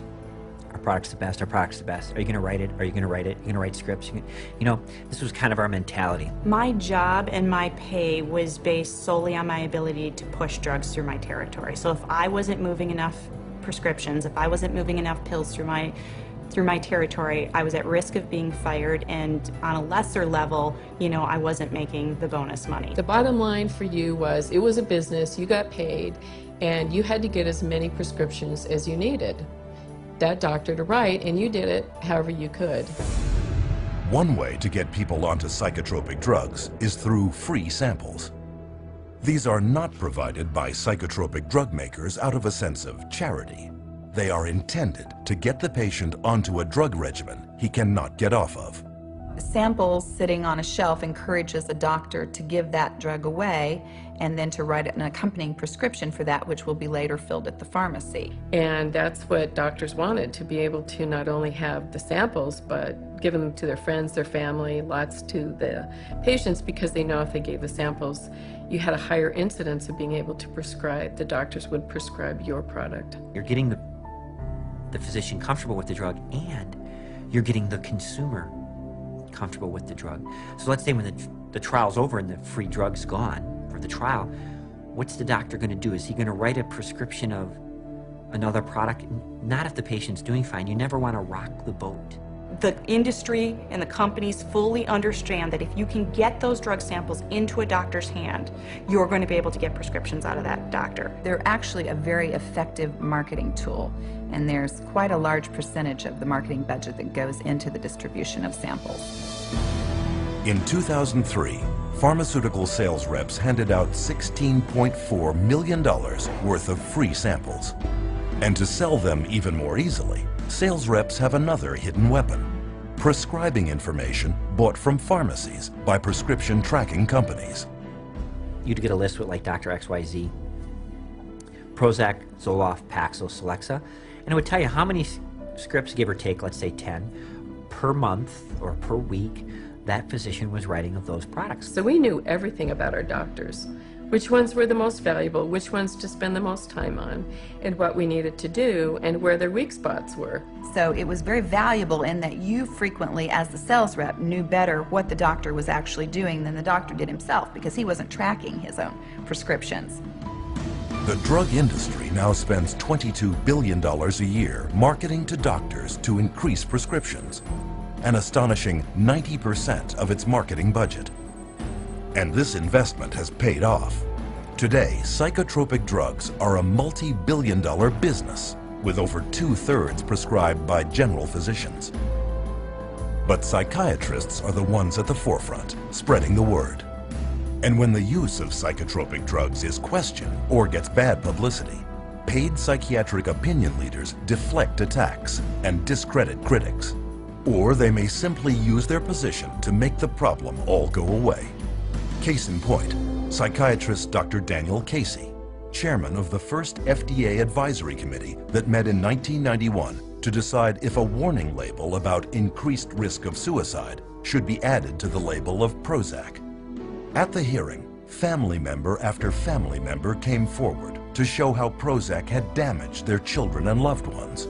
In the end, however, Dr. Casey and his colleagues voted against the label, citing a lack of evidence. But what many at the hearing did not know is that 5 people sitting on that 9-member panel had significant financial ties to drug companies. Casey himself became chairman of an FDA advisory panel that voted to approve another antidepressant, Zoloft, later that same year, and soon became one of Zoloft's most sought-after speakers. But the corruption goes beyond even psychiatrists at the FDA. Directors of major psychiatric institutions are likewise paid handsomely by pharmaceutical companies, such as the deputy director of the New York Psychiatric Institute, who one year received $140,000. Even government agencies are not immune from conflict of interest. In 2006, the state of Texas sued drug maker Janssen for flying the state's own mental health officials to other states throughout the nation to promote its drug Risperdal. Included were perks, travel expenses, and speaking fees. Even at the federal level, the chief of geriatric psychiatry at the U.S. National Institute of Mental Health was convicted that same year for accepting and failing to disclose over $250,000 from drug companies in exchange for consultations, retainer fees, and travel expenses. The result of these pharmaceutically paid doctor education campaigns is an explosion in psychotropic drug prescription, not just written by doctors, but by many others. I know some practitioners start people on drugs, on the antidepressants. There's unfortunately a nurse practitioner that does it, and she's not supposed to. It's not in her protocol. Another nurse practitioner I work with has told me that she keeps doing it. It's gotten to the point where you have nurse practitioners, physician's assistants. There are times when that child doesn't even see a doctor.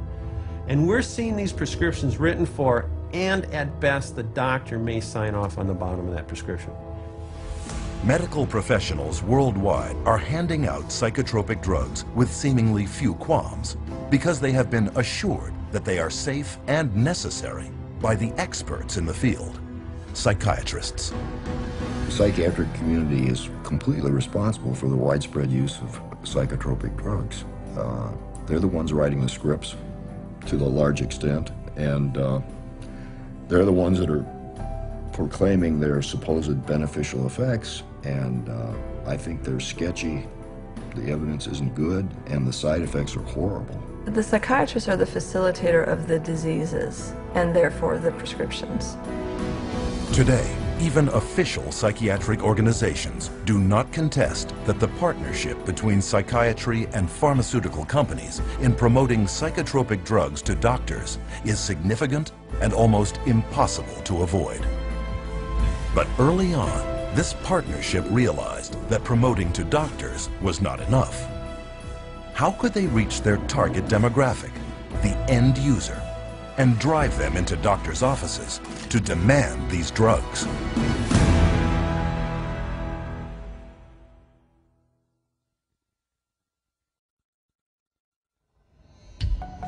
In the mid-1970s, Henry Gadsden, head of Merck, one of the world's largest drug corporations, told Fortune magazine that he wanted his company to be more like chewing gum maker Wrigley's and sell to everyone, even healthy people.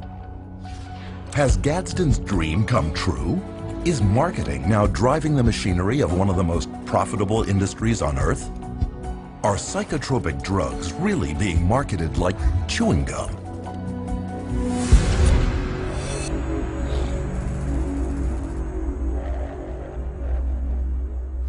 Psychotropic drugs are marketed on two fronts. The first is through sales campaigns aimed at doctors, psychiatrists, and other prescribers. And on a second flank, the drugs are promoted heavily to consumers, you. Until recently, however, it was rare to see a drug advertisement on television because, by law, drug companies had to list all side effects, a list far too long for a 30 or 60-second spot. But in 1997, drug company lobbyists pressured the U.S. Congress to relax this rule and allow them to mention only some of the side effects.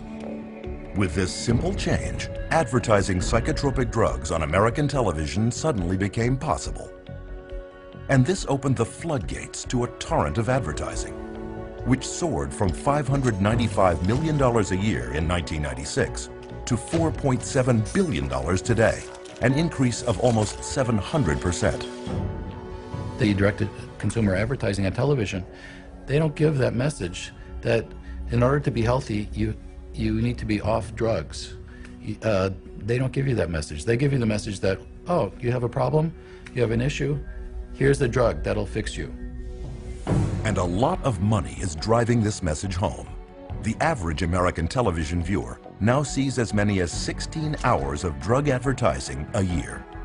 The pharmaceutical industry reaches right into our living room on a daily basis and tries to convince us that we have this problem that they can solve with a pill. That's dangerous. If you watch any primetime TV, if you watch any primetime news, you're going to get multiple advertisements for whatever the current med is of choice. On television, there are ads now that say, you have got this condition and you're feeling miserable. Ask your doctor to give you this pill. Take this pill, it's over the counter. We're being taught, our society really pushes the idea of quick, simple answers. Ask your doctor if Abilify is right for you. Ask your doctor about Cymbalta. Talk to your doctor about Zoloft. Ask your doctor about Prestige. Ask your doctor if it's Talk to your doctor. Talk to your doctor about the risks and benefits of adding Abilify. If you can convince somebody that they've got a medical or biological problem, that the only thing that solves it is a pill, it stands to reason you're going to sell more pills. To see how effective this Ask Your Doctor marketing strategy is, one study sponsored by the National Institute of Mental Health in 2005 sent trained actors into doctors and psychiatrists' offices, claiming to be depressed and asking for a specific antidepressant. 50% of them received a prescription for the very drug they requested. And even if the actor did not ask for any psychotropic drug at all, he was given a prescription a third of the time. The doctors feel tremendously pressured to please the patient, to prescribe what the patient is asking for. Nobody likes being labeled as the doc who didn't do anything for me. The doctor is a businessman, and he knows that if he doesn't fulfill that patient's request, there's a probability that that patient will go elsewhere because he'll find somebody that's willing to prescribe that drug. It should be the doctor's choice. It should be the doctor's evaluation driving the use of any medication. It shouldn't be giving a patient the opportunity to see something on TV and come in and ask for it by name, because doctors then are immediately put in a situation where they feel pressured to pull out the prescription pad, whereas they should have come to that conclusion based on their actual clinical data. But getting the patient to walk in and demand psychotropic drugs for non-existent diseases has taken that power out of doctors' hands. And this has been done through psychiatric drug marketing campaigns that fill the coffers of media outlets. Drug advertising on television, for example, accounts for 55% of the pharmaceutical industry's direct-to-consumer advertising budget. And estimates show that if this television advertising were ever banned, prescription sales in the United States alone would plummet by $10 billion. Magazines and other print media also depend on pharmaceutical companies for much of their advertising dollars, over $1.8 billion a year. But is this a good thing? Do such massive amounts of ad revenue taint what we see in the media? You know, obviously the advertising pays for the television programs. So the real money is in the advertising, not in the television program. So that's where the money is. I don't know of too many magazines that want to run huge advertisements blasting the drug companies that are paying for the magazine on the next page. They're going to take a lot of heat, and people are going to pull their ads if they start doing that. So again, you have a huge conflict of interest at play with the mass media. This partnership between the pharmaceutical industry and the media also extends to public service announcements promoting psychiatric disease. Americans living with schizophrenia. Kids with ADHD or sometimes postpartum depression. Still dealing with depression? It could be your time for change. Psychiatrists are featured promoting drugs in video news releases, which look just like TV news reports, but are in reality drug company produced marketing spots. On news interviews, the experts furnished come from approved drug company speakers bureaus, and these psychiatrists rarely disclose their financial ties.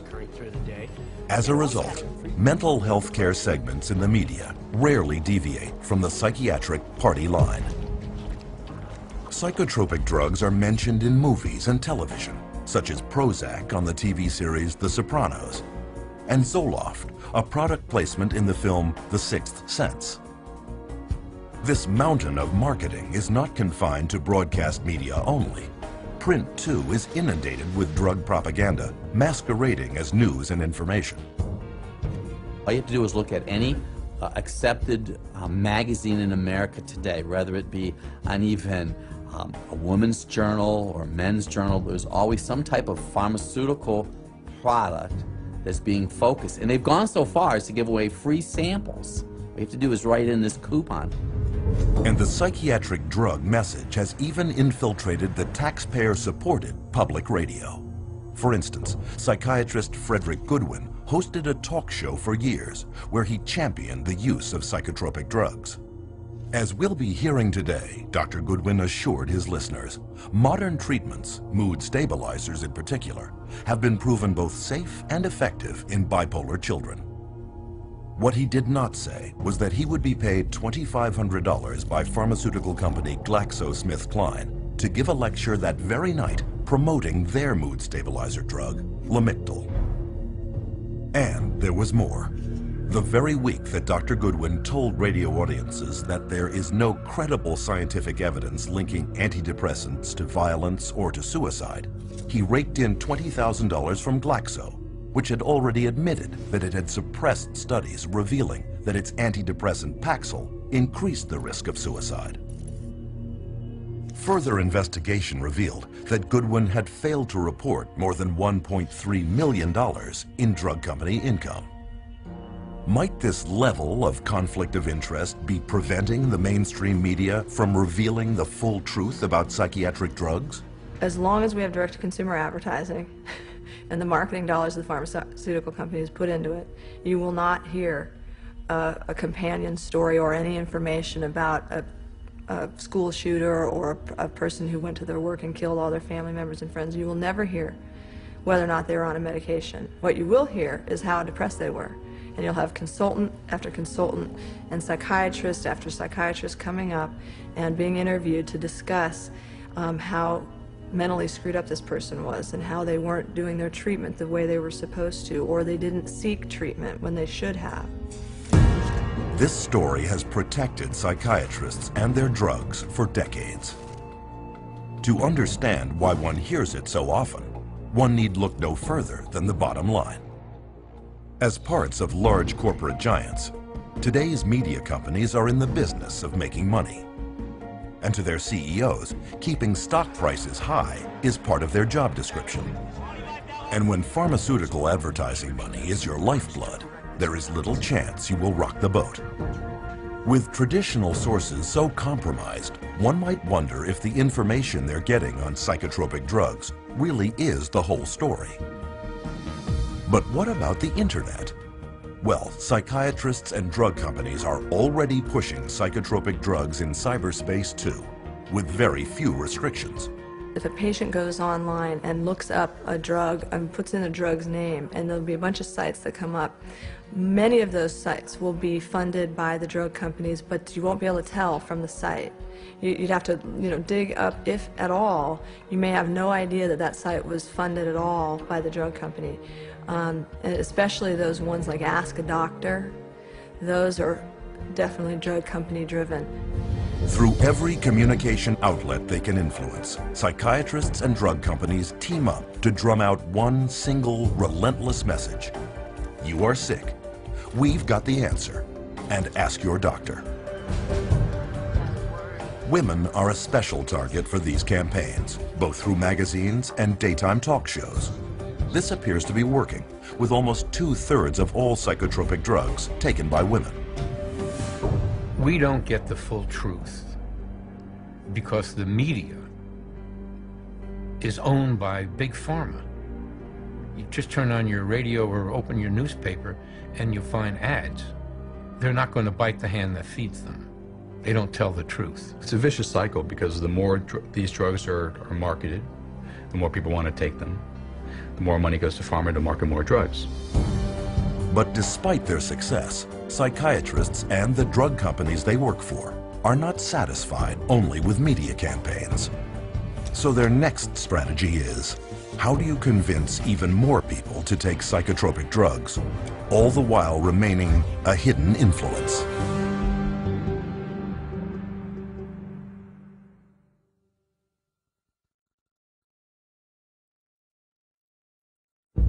Billions are spent every year by drug companies to advertise their latest drug. These efforts are obvious. But are there hidden ways that psychiatrists and drug companies can get you to ask your doctor without your even knowing it?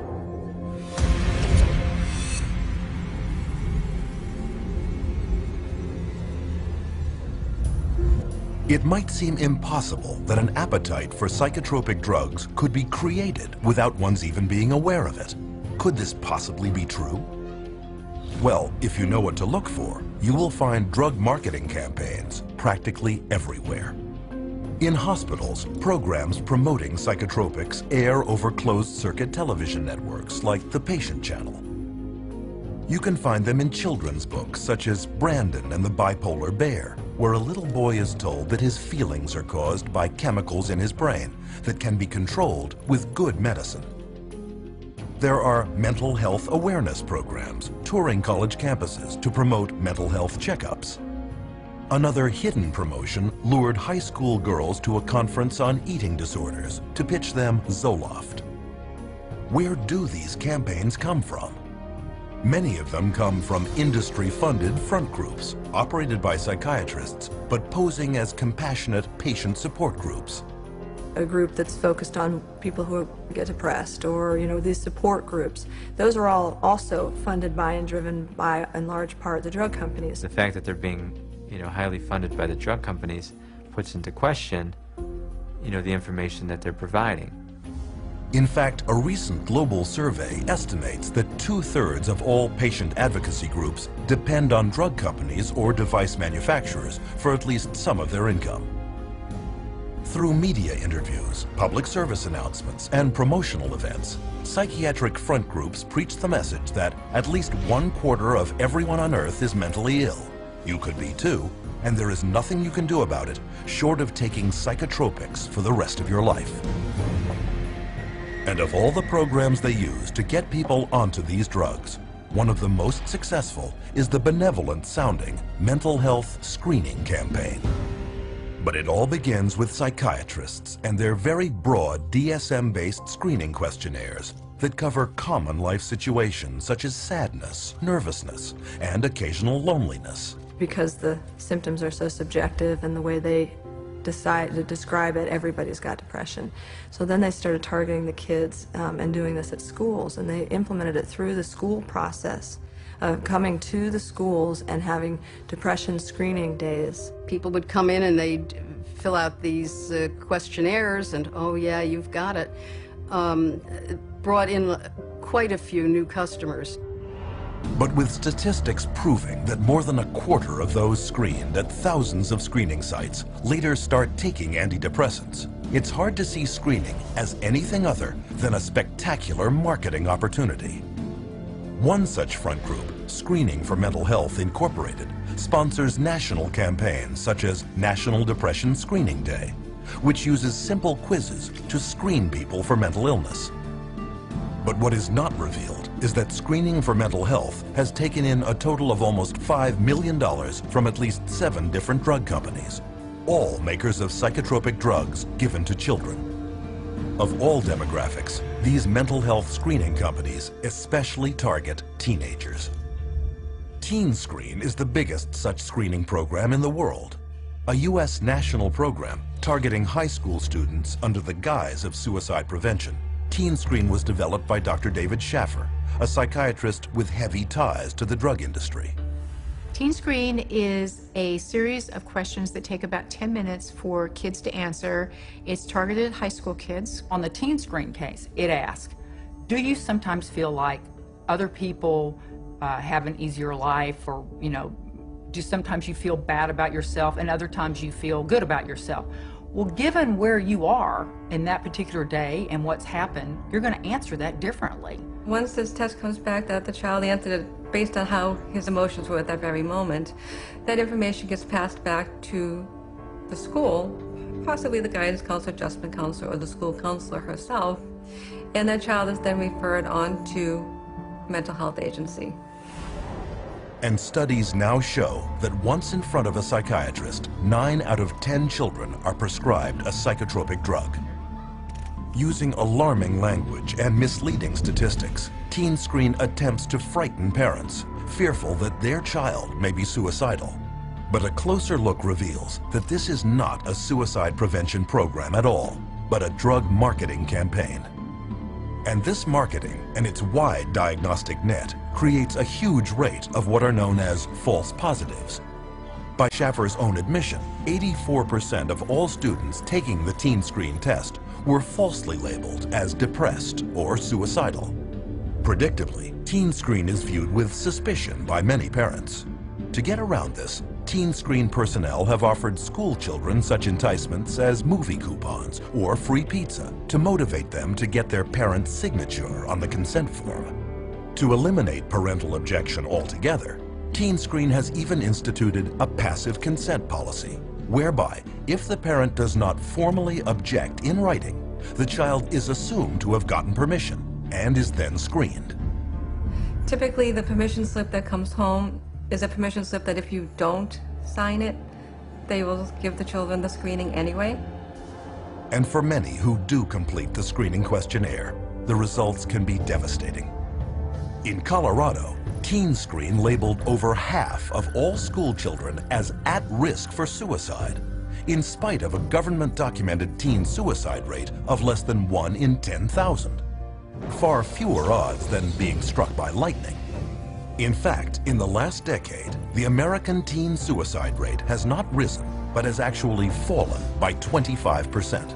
There's no data that supports that, doing something like a Teen Screen is actually going to reduce suicides. they themselves have indicated that the numbers are so small, the suicide rate is so small, that, you know, you can't really get an accurate read on whether it works or not. On top of this, there is now evidence that far from preventing suicide, screening programs actually cause it. The chair of the National Institute of Mental Health Research Consortium concluded participants were more likely to consider suicide a solution to a problem after the program than before the program. And research has shown that once put on psychotropic drugs, children are more likely not just to consider suicide, but to actually follow through. That you may have more people that are so distraught by the way they are when they're under the influence of the drug that they do commit suicide.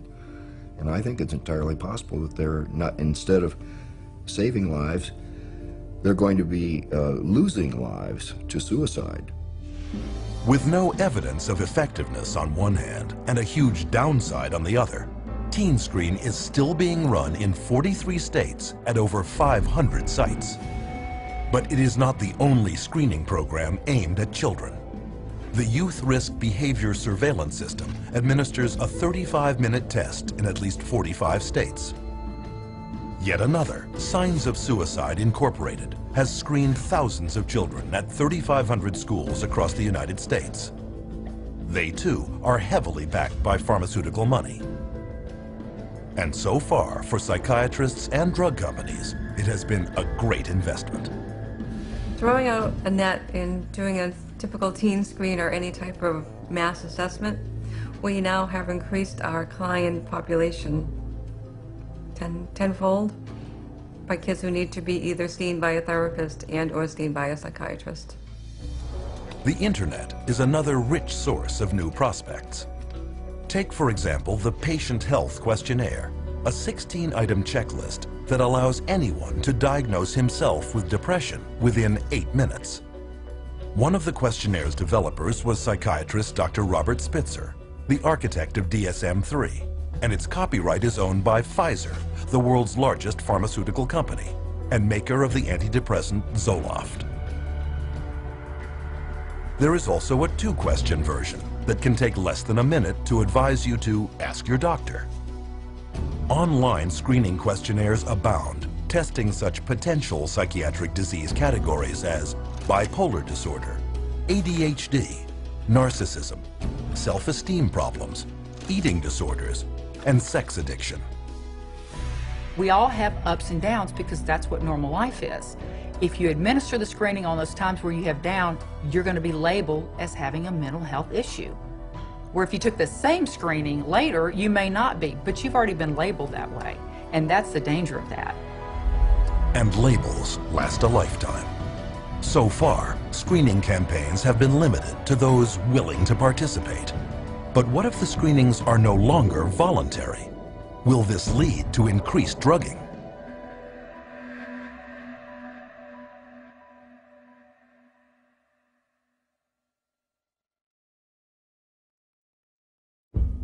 Psychiatrists insist that a mental health screening would be beneficial for everyone. But is this true? And what are the risks?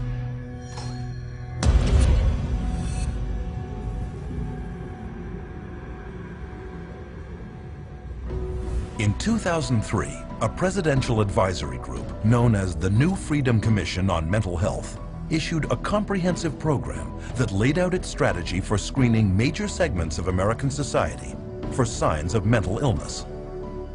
Some of their goals included programs creating early detection of mental illness, enlarging the role of schools in diagnosing and treating mental problems, and expanding the use of mental health screening beyond the psychiatrist's couch and into the offices of primary care physicians. It's going to screen the population for mental health. The whole population. They're going to do it by stages, starting with school children, of course. So far, mandatory mental health screening is not yet a reality, except for a few small segments of society. One of them consists of the most powerless and disenfranchised of them all, foster children. A child goes into foster care. They label the child with some kind of a psychological problem. The child is immediately sent to therapy. Well, the therapist will say, well, I believe the child needs to be on something. So they recommend that the child see a psychiatrist to have the drug administered. Out of the 60, 65 families that I see, I mean, easily 90% of the kids they have the mental health diagnosis to begin with. If they get it from a psychiatrist, it almost always comes with meds. And I think that we see identified as at-risk kids in the community, and we see some of the most intense situations. And a lot of them are on 4 or 5 different meds. I've seen children that the day they're taken out of their parents' custody and placed into state custody actually seem happy, healthy, vibrant, energetic. And then, 2 months later, after they've begun taking these medications, they are very slow. They are zombie-like, is the best way to describe it. Today, all children entering Texas's foster care system receive mental health screening. The result? 60% of the state's foster child population is diagnosed and put on at least one psychotropic drug, including some children as young as 3 years old. And it is worse in other states. In Massachusetts, for example, 2/3 of children in state care are being treated for mental illness. Nationally, foster children are being drugged at over triple the rate of children in the general population, such as in the case of 7-year-old foster child Gabriel Myers, on 2 powerful psychotropic drugs, one carrying an FDA warning for causing suicidal thoughts in children when he hanged himself with a shower hose. Another market segment is active duty soldiers who are routinely screened at military clinics, labeled with a mental disorder, and given powerful and potentially violence-inducing drugs. Iraq wasn't like Vietnam. There weren't illegal drugs everywhere. But there were drugs everywhere because, every guy on post, they knew all they needed to do was go down and see the combat stress unit, the shrink, and he was the drug dealer on post for us. Almost everybody that saw the body or experienced the event were put on some sort of psychotropic medication. Some bases where my friends were at, my fellow veterans were at, everyone, the whole platoon was on drugs. I would say about 75% of active duty military is addicted to some type of psychotropic drug. You could walk around a military barracks and you ask someone for some Prozac and somebody's got some Prozac or some Xanax or some Zoloft. I've got friends who were in the Army with me who are now dependent on Zoloft and psychotropic drugs just because they got used to it in Iraq and they didn't ever want to get off it, and now they're dependent on it and addicted to it.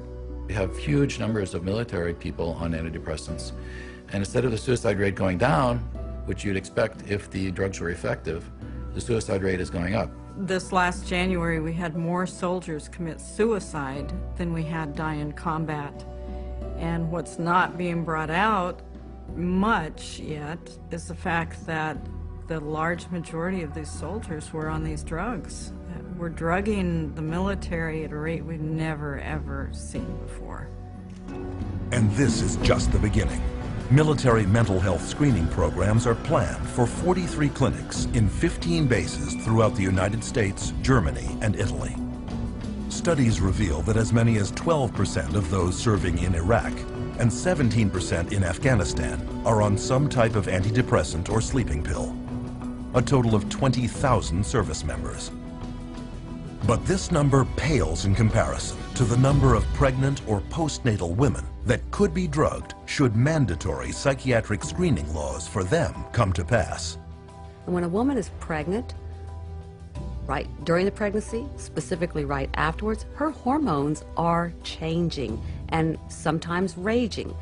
And to screen them and call it mental illness, if they have any type of emotional issues in any way, shape, or form, is utterly ludicrous. Even without laws mandating it, expectant mothers may be screened for mental illness and not even know it. Here are some women interviewed coming out of their doctor's offices. Have you ever been screened for mental illness? I have not been screened for mental illness. No, I've never been screened for any mental illness. I don't remember any pre-screening. I have not been. No. No? Have you ever been screened for any mental illness? No, I have not been screened for any mental illness. Did your OB/GYN or gynecologist have you fill out a questionnaire that contains psychological questions? Yes, my OBGYN did give me a questionnaire that has psychological questions. I've never been screened for mental illness. Yes, I would say the first time I went to see my OBGYN, I did fill out questionnaires about even family medical history, my mental state. I've not been screened for any mental illness or depression. I took a questionnaire at my 6-week checkup, and it basically asked me about if I was crying, if I felt depressed. Yeah, it was a questionnaire about depression. If you're depressed, or if you had any history of depression. Are you happy with your normal day? Are you happy about being pregnant? Or have you ever hurt yourself? Or are you happy? If I feel like hurting someone, if I was angry. Do mental illness run in your family? You know, it was very noticeable to me after the pregnancy that they're actually fishing for the postpartum depression. When I was pregnant with my daughter, before I had her, I had to take postpartum depression medicine from my 7th month on to my 9th month. And where is this screening leading?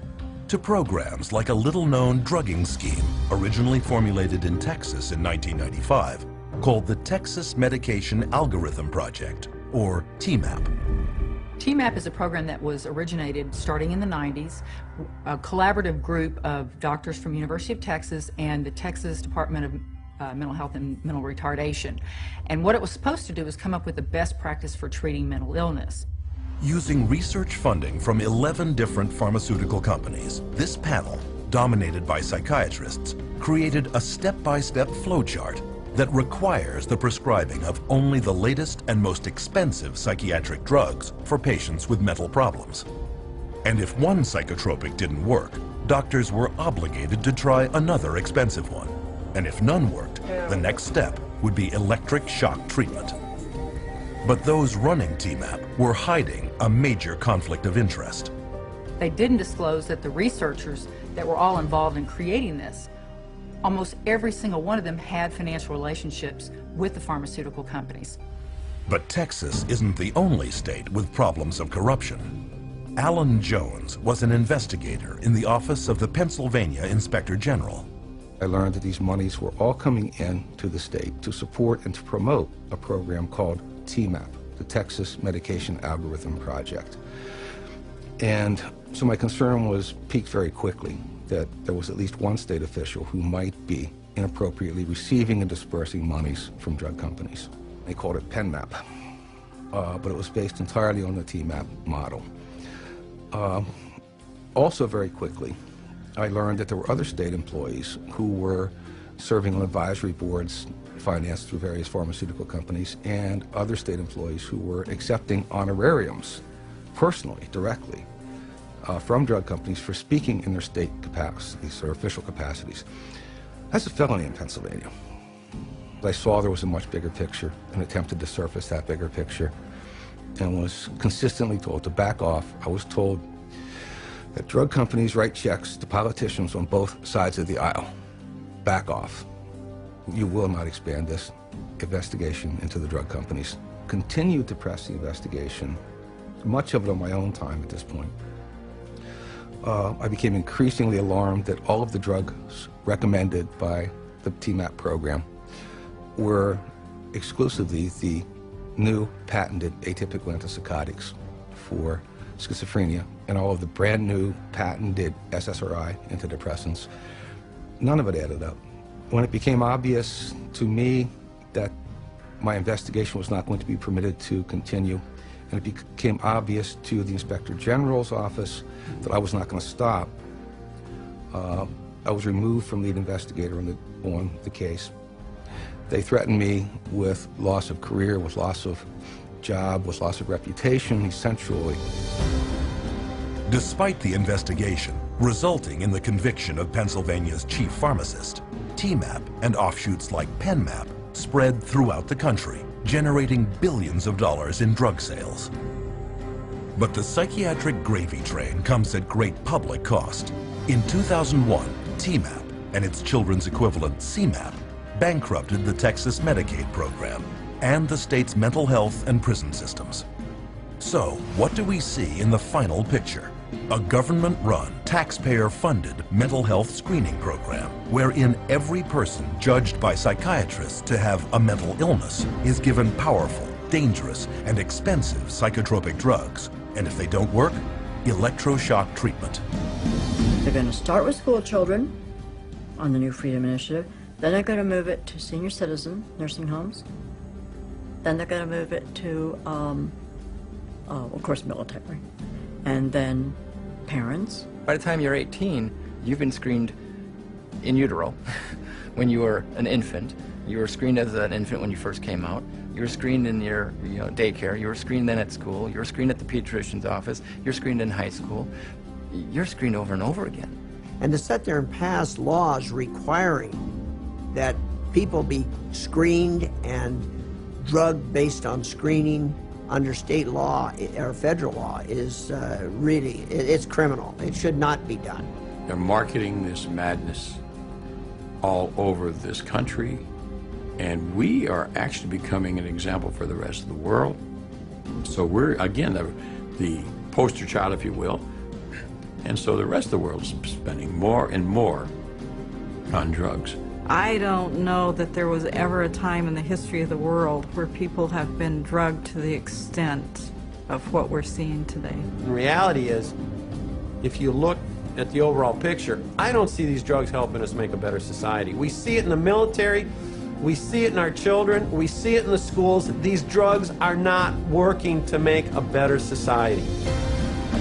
And with hidden mental illness marketing campaigns at full tilt, what happens to patients once diagnosed and delivered into the psychotropic drugging machine?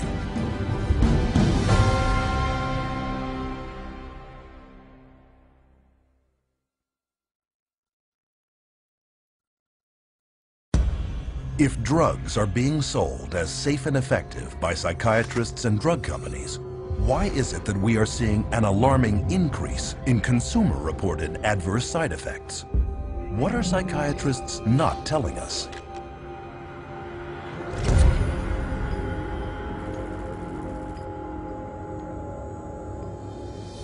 All drugs create biological changes in the human body. In mainstream medicine, those changes that are intended are called main effects. Those that aren't are called side effects. No drug is without effects, side or otherwise. But with psychiatric drugs targeting delicate brain processes, all effects, even main effects, can be hazardous, unpredictable, and sometimes irreversible. All these medications that are apparently supposed to act as a magic pill, they're finding all of them have side effects that, could put the patient in harm's way just as well as it could help them. So, just what are these drugs doing, and how do they work? To find out, you should be able to locate much of this information in the drug's package insert, or PI. Contained in this insert is the mechanism of action, the drug maker's explanation for how the drug works on the body. Take, for example, antibiotics, drugs used for over 50 years as a cure for infectious diseases such as tetanus, tuberculosis, and strep throat. Its mechanism of action is well known. Antibiotics prevent the cellular activity of bacteria, thus inhibiting its growth or killing it altogether. But with psychotropics, drug makers say on their own package insert that their mechanism of action is unknown. Most of the medications that are given to clients, whether they're SSRI medications or they're antipsychotics, a lot of the pharmacology of these medications, they don't even know how they work in the first place. But it has been noted that there is one primary side effect of psychotropics that is common to all. Most medication and psychotropic medication, I've noticed, tends to flatten the things, so that while you're decreasing the depression, you're also decreasing the joy. And so you're minimizing what it means to be human in the service of avoiding dealing with a problem. They can't connect to the world around them. They feel like there's no feeling, which is, you should have some feeling there. All that's doing is really numbing them down, and they're not doing the work that they need to do to resolve that issue that's going on somewhere internally. But the numbing of emotions is not the only way psychotropic drugs affect the user. Each of the 5 main classes of psychotropics has side effects of its own. Typical antipsychotics, such as thorazine, are powerful chemicals originally designed to shut down the central nervous systems of mental hospital inmates. They are now mainly used on people with serious mental problems, and they can cause feelings of helplessness, deterioration of the mind, neurological damage, dementia, trembling, twitching, and damage to internal organs, to name a few. Anti-anxiety drugs such as Valium and Xanax are prescribed for nervousness, anxiety, and panic disorders. They can cause patients dissociation, cognitive impairment, increased aggression, fatigue, hallucination, and acute amnesia.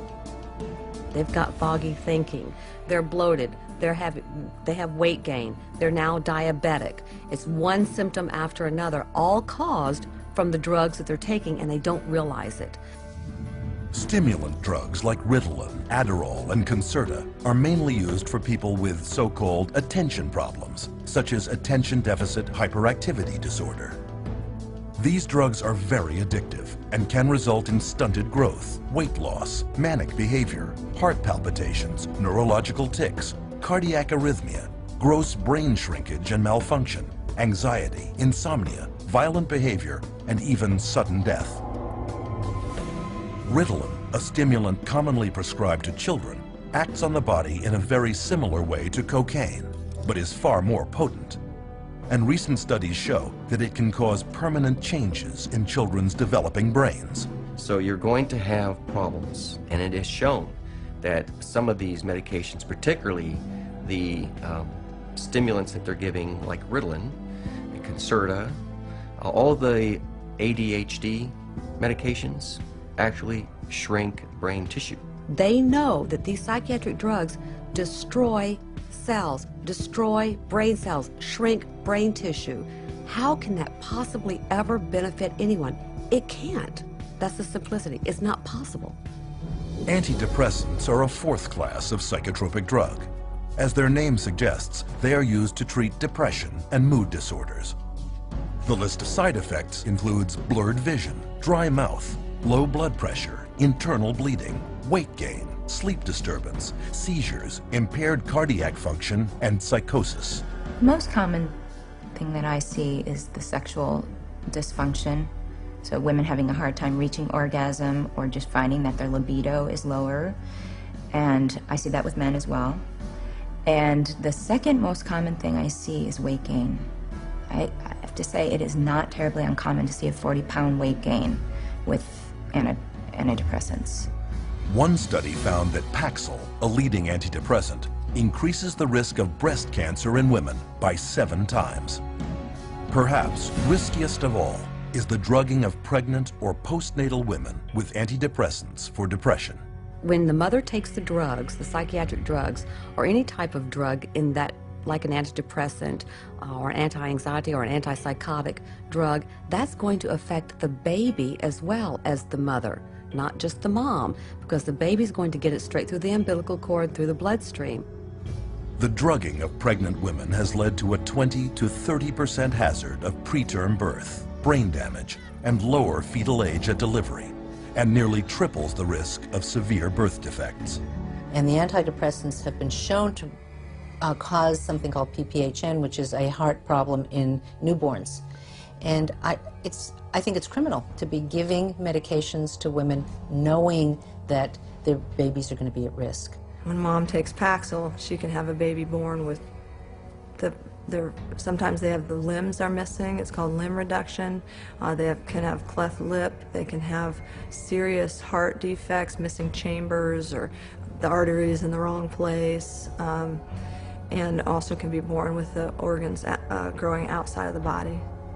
And these are just a few of the many, many side effects of psychotropic drugs.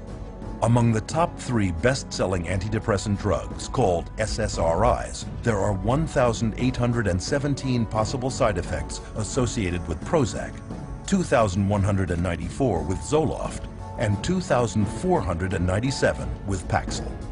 Interestingly, among these is the worsening of the exact same symptoms the drugs claim to address. They cause depression. They cause suicidal tendencies and ideologies. So they cause a lot of the very exact symptoms that they're supposed to be correcting.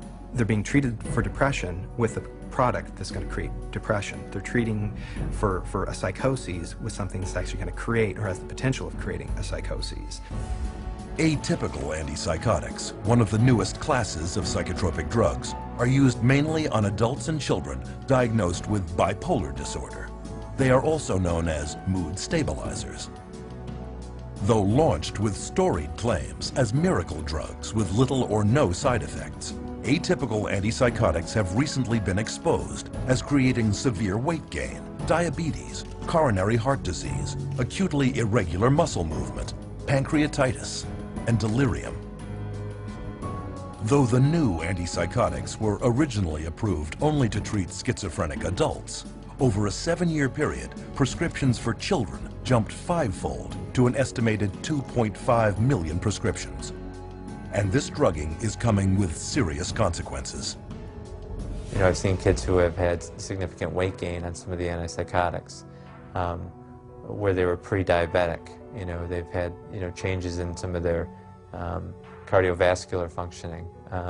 So there are potentials to really damage the child's health. When you get drugs that you're giving to kids that we know cause extreme weight gain and attack the liver, attack the kidney, that have long-term results, these children that we're giving them today, this medication, we may be doing, you know, kidney dialysis for in 10, 15 years. And it is not only children that can be affected. It has been estimated that psychotropic drugs are to blame for over 16,000 traffic accidents every year in the United States. And this study only looked at drivers 65 and older. And what happens when these unwanted side effects surface? Usually, the psychiatrist will prescribe yet another drug. It's called polypharmacy. It's just, you know, adding additional, you know, if the first drug doesn't work, you add a second drug. If you have an adverse side effect from a drug, then you add another drug to deal with the adverse side effect. And then let's say they start an antidepressant and now they can't sleep.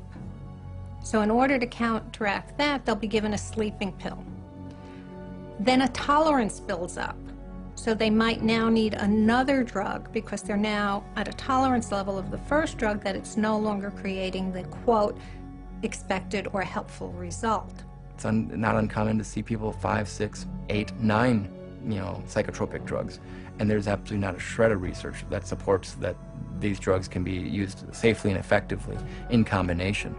Consider tardive dyskinesia, a movement disorder entirely caused by psychotropic drugs.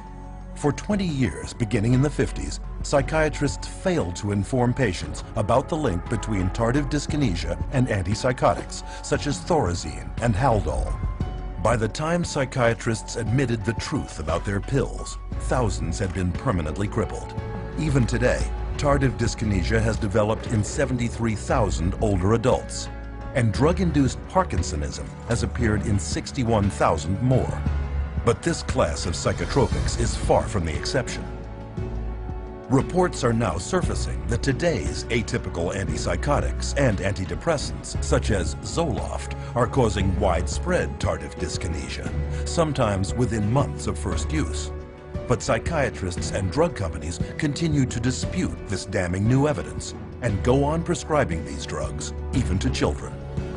But of all the side effects experienced by users of psychotropic drugs, the most horrendous may be an intense inner agitation and restlessness, known as akathisia. These drugs can cause something called akathisia, which causes people to become very agitated, and actually a little nuts, you know, a little off balance, and they'll do things that they never would have done before, things that are totally out of character. This is a normal person without any history of auditory hallucinations, and all of a sudden they'll say there's voices telling them this is the only way to stop the pain, this is the only way is to kill themselves. Had patients tell me that they never, ever, ever had one single thought about suicide in their entire life until they started on the drug. An estimated 10 to 25% of SSRI antidepressant users, close to 7 million people in the U.S., experience akathisia. And Psychiatry's Diagnostic and Statistical Manual of Mental Disorders even admits the connection between psychotropic drugs, akathisia, and suicide. The statistics back this up. The suicide rate of the general population is less than 11 for every 100,000. But for every 100,000 people taking SSRIs, the suicide rate jumps to 718, over 65 times more. And yet, we are told daily by psychiatrists and drug companies that psychotropic drugs actually prevent suicide. So, what are we to believe? One can start with the drug company's own warning letters to doctors, or unpublished data for the antidepressant Effexor, or an analysis of Prozac using the FDA's own statistics, or even a British House of Commons report on Zyprexa.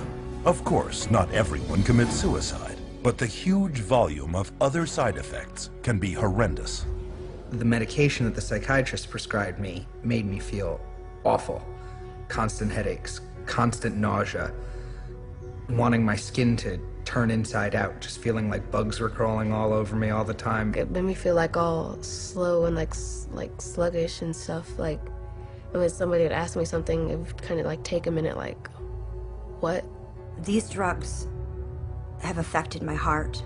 They have affected my liver. Weight gain one time, hit like 40 pounds. These thoughts come over me like I wanted to kill I wanted to really hurt somebody. It just sucks all the life out of you. So you're like a body, like a machine. I didn't want to live. I didn't have the desire to live. I felt miserable. You just can't live, you know? You'd just rather die. Because there's no living when you're hallucinating every day. I actually tried to commit suicide with my psych meds. At some point when you realize that you are really just existing, you're not living, at some point you realize you need to take the risk to get off. But what about those who say psychotropic drugs really did make them feel better? That for them, these are life-saving medications whose benefits exceed their risks. Are psychotropics actually safe and effective for them? So what ends up happening is that someone feels good for a while, and then very often they have to have their dose increased, and then they feel good for a while, and then they might have to have it increased again, or maybe they'll switch agents. So it's that kind of a story if you're not actually getting to the root of what's going on. I think the research is pretty clear that then all of a sudden starts to change, and you start to have a supersensitivity to being depressed, in which case then they become more depressed, and then they're chronically depressed. And there is ample evidence that if the short-term side effects of psychotropics don't get you, the long-term effects will. Psychiatric drugs are toxic to the body. They do build up in the body and add to the body's reserve and reservoir of toxins that will suppress the immune system, and the body will try and fight them as foreign objects. If they're on these medications for years and years and years, I mean, one of the things that we know about adults and some of the, for bipolar and schizophrenia is that they're dying at younger ages, and these are adults. So if we're starting this medication approach with young kids, what is their life expectancy going to be? No one's really examined it or is looking at the big picture, which is what's it really do to a society with a proliferation of mood-altering, emotion-altering, or blunting in a society at large. And I think we're going to really see a huge, huge increase in violence and suicide and a lot of bizarre behaviors that we haven't seen, because for a very short period of time, only in the last 60 years, have we really started medicating, intoxicating our brain with these incredibly toxic substances. The very real probability of significant long and short-term side effects should give anyone considering taking psychotropic drugs great pause. But what about those already taking them, who, no matter how hard they try, cannot get off?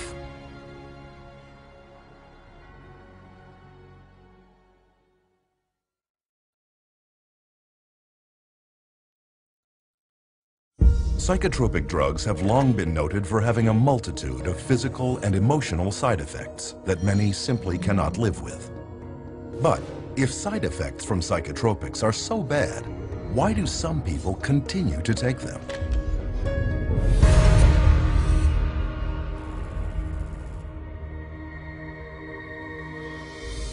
Psychiatrists, drug companies, and even government agencies are entrusted with the safety of the drugs they put on the marketplace.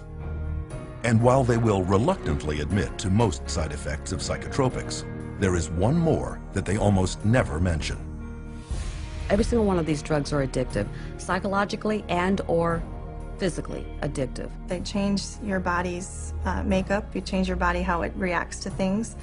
And so even though people, in their psychological state, they may be over their depression, they physically will need that drug still. And so that becomes the complication of getting them off. I have people come to me on a weekend, they've run out of refills, and they say to me, if I don't take this drug, I'm gonna get sick. If I don't take this drug, I'm gonna get sick. We don't talk about psychologically, we don't talk about depression, we don't talk about anxiety. I am going to get sick if I don't take this drug this weekend. It has nothing to do with psychology. But listen to what some psychiatrists questioned at a recent APA conference had to say about addiction. How addictive are psychiatric drugs? They aren't. Only benzodiazepines. They're not addictive at all. Antidepressants are not generally considered addictive. SSRIs are not addictive. Antipsychotics, they don't cause addiction. Major tranquilizers are all safe as far as addiction is concerned. The drugs that most of us are using in neuropsychiatry are not addictive at all. So who's right? To find out, we need look no further than former patients with first-hand experience.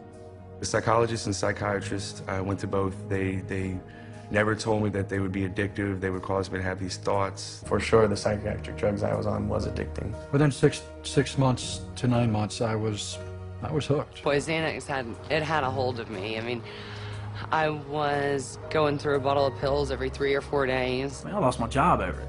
Over a prescription drug that's not supposed to be addictive, I lost my job. The reality is that it is addicting. It will wreck a person's life.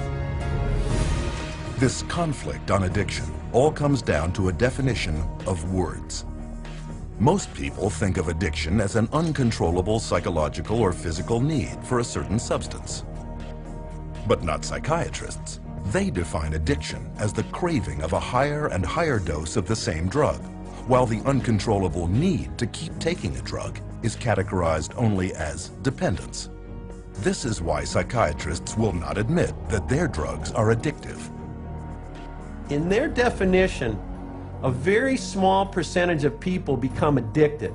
The reality is a large percentage of people can't get off these drugs, and they call that dependence. It's all a matter of how they term it. And when you look at addiction, it could be that their tolerance increases and their needs and wants to use the medications increase, or it could be they simply, once they start on the medication, they're not able to come off of it without help. They try to, and as soon as they try to come off the medications, they start to have symptoms that are unwanted and obviously keep them wanting to take the medications again. When you explain to them how addictive it is, they are surprised because they're like, well, it's a prescription. So I do believe that a lot of people don't really know how harmful these meds are. They don't view them as dangerous as some of the street drugs. But many psychotropics have become street drugs, especially the class of drugs given to children diagnosed as having inattention or hyperactivity. Stimulants such as Ritalin, Adderall, and Concerta are so habit-forming that they are listed by the U.S. Drug Enforcement Administration as Schedule II drugs, highly addictive substances on the same list as morphine and cocaine. Biochemistry and pharmacology of Ritalin is exactly the same as that of cocaine, except for the speed of onset. The similarity between Ritalin and cocaine becomes obvious when considering the major problem of stimulant abuse in our schools, where tablets of Ritalin and its chemical cousin Adderall are taken recreationally by kids in schoolyards. Some of my friends took Ritalin and Adderall just to get high, like that I've known throughout the years. Kids will chop that stuff up with a razor blade. It's pure, man.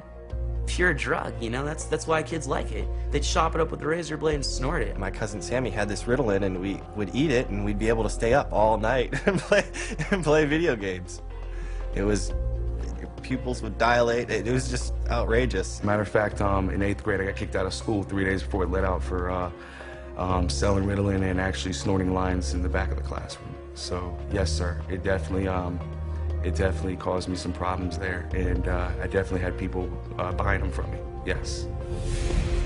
This is no small problem.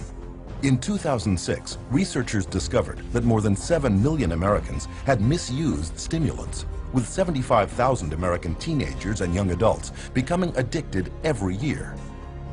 Beyond just addicting its users, stimulants are also well known as gateway drugs that lead to further addiction to such street drugs as cocaine, heroin, and methamphetamine. When you provide drugs in a manner in which most of our children are being provided drugs at an early age in life, only prepares that child to be on more drugs as they get older. And yet in several recent publications, psychiatrists actually encourage children, labeled ADHD, to take stimulants to reduce future dependencies on cocaine and other street drugs. But evidence shows that not only is this theory unfounded, but the reverse is true. When I've spoken to people who are methamphetamine addicts, they said that the drug that they started taking almost consistently was Ritalin. The longer a child is on Ritalin, the more the likelihood that they may become addicted, whether it's Ritalin or Concerta or Adderall, okay, or a number of other drugs. Stimulants aren't the only psychotropic drugs carrying a high potential for addiction. Benzodiazepines, for example, are tranquilizers that can become addictive within 14 days. Take, for example, the benzodiazepine Xanax, which after only 5 years on the market was producing 1.5 million addicts every year. And getting off can be very difficult. Symptoms of Xanax withdrawal include shakiness, loss of appetite, muscle cramps, memory and concentration problems, insomnia, agitation, panic, and anxiety. Some of the psych medicines, particularly the benzodiazepines, are some of the most addictive drugs there are in terms of the persistent withdrawal anxiety that these drugs cause. I have been in the position of having to withdraw a number of people from benzodiazepines that I didn't put on them, obviously. And it's difficult. It's really difficult. Prescription benzodiazepines, I think, are much more dangerous and much harder to come off of for the patient than the street drugs are. But survivors will tell you that benzodiazepines are not the only class of psychotropic drug that is extremely hard to withdraw from. I had about a 10-year time frame in my life where I abused both street drugs and prescription drugs. And the drugs that were the hardest to come off of, in my opinion, were the psychiatric medications. And I mean worse to come off of than a drug like heroin. Withdrawal symptoms from the psychiatric drugs just made my mind go crazy. I couldn't think. I couldn't form coherent thoughts whatsoever. I was racing. I had highs and lows, ups and downs, hot and cold sweats. I went through seizures. I was sweating with night sweats so bad I was wetting my bed just with sweat. I had tremors really bad. I mean, I joked that I looked like I had the end stages of Parkinson's disease, but you couldn't even hold me still when I was going through withdrawals. My legs would shake. I couldn't sleep. No one in the world should have to go through what I went through, in my opinion, and I wouldn't wish it on my worst enemy. Even newborns born to women taking psychotropics while pregnant can undergo withdrawal. These infants could experience irritability, hyperactivity, abnormal sleep patterns, vomiting, diarrhea, and failure to gain weight. But it is the amplification of certain side effects caused by withdrawal from psychotropics that can have a disastrous effect on the individual. Now the person stops taking the drug, and the effects of the withdrawal or the effects of stop taking the drug are increased and amplified symptoms like the depression or suicide ideas, or etc. They have tremendous mood swings. They invariably get violent. And they cannot control their emotions. You're very depressed, you're suicidal, you're hallucinating, you're psychotic, you're crazy, you're manic when you stop taking your medication. This is why improper withdrawal from SSRI antidepressants in particular has been shown to trigger mood swings and uncontrollable anger, which have been implicated in many recent killing sprees. In May 1998, for example, 15-year-old Kip Kinkle had just stopped taking Prozac when he shot and killed both his parents, then went on a shooting rampage at his Oregon high school, where he murdered 2 more and wounded 25. In November 2007, Pekka Erik Ovinen shot and killed 8 at his school north of Helsinki, Finland. Earlier that fall, he had either reduced or stopped using the antidepressant he was prescribed for social anxiety. Valentine's Day 2008, Northern Illinois University. Stephen Kazmierczak walked into a crowded lecture hall and opened fire, killing 5 and wounding 18. A few weeks earlier, he too had abruptly stopped taking his antidepressant. But rather than acknowledging that tragedies such as these are the result of withdrawal from highly addictive psychotropic drugs, the customary response of psychiatrists is to blame the lack of the drug for what they claim is the return of the mental illness. When a psychiatrist says that, well, the reason why they're feeling that way when they get off the drug is because, see, that shows you how bad they really need the drug. Here's the deal. There's no way that that's true. The reality is, when they stop the drug, they get depressed or they have withdrawal effects of various types. And the reason they're having those effects is because it's a withdrawal effect from the drug. All you need to do is you need to sit down and listen to anyone who's been on these medications and wants to come off them. And you listen to their story, and you listen to what they're going through, why they want to come off them. And that's it. The conversation stops. The debate ends. My name is Robin, and currently I am withdrawing from lorazepam, and I am at the 0.4 milligram dose. There we go. Today, I was totally exhausted. I've had 4 nights, 2 nights of insomnia, and then a good night's sleep, then 2 nights of insomnia. Well, just hoping that I can sleep better tonight. Didn't sleep good last night. Well, as you can see, today I don't care.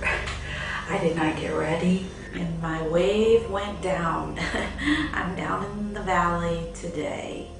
One of the side effects or withdrawal symptoms for lorazepam can be night sweats or hot flashes, a little lightheaded and kind of dizzy, anxiety, sore throat, weepy, very, very tired, grouchy, just overwhelmed, distraught, distressed. I began to experience suicidal thoughts.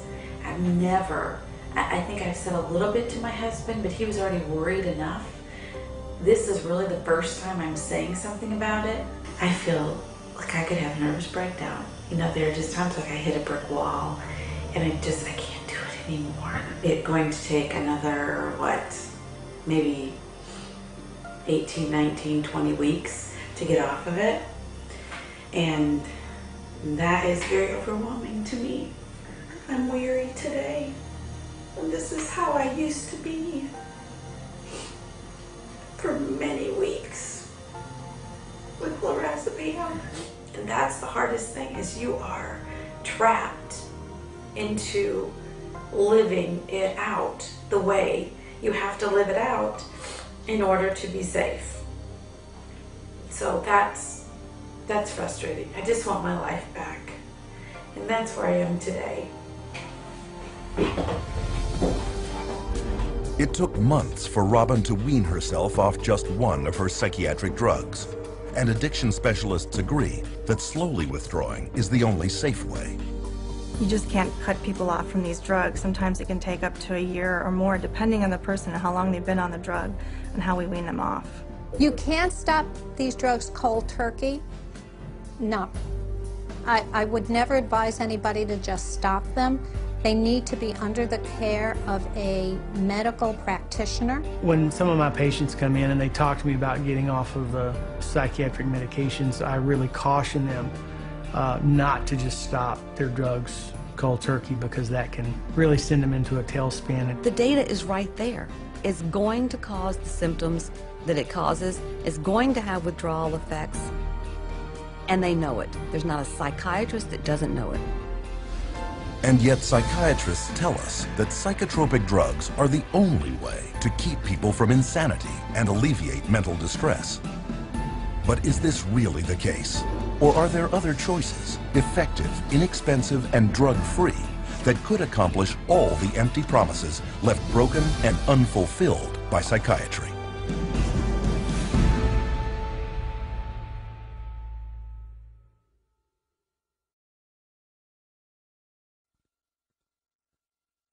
After all that we have seen, should we believe psychiatrists when they claim that just around the corner is their next new breakthrough? And if psychiatry isn't working, where do we go from here?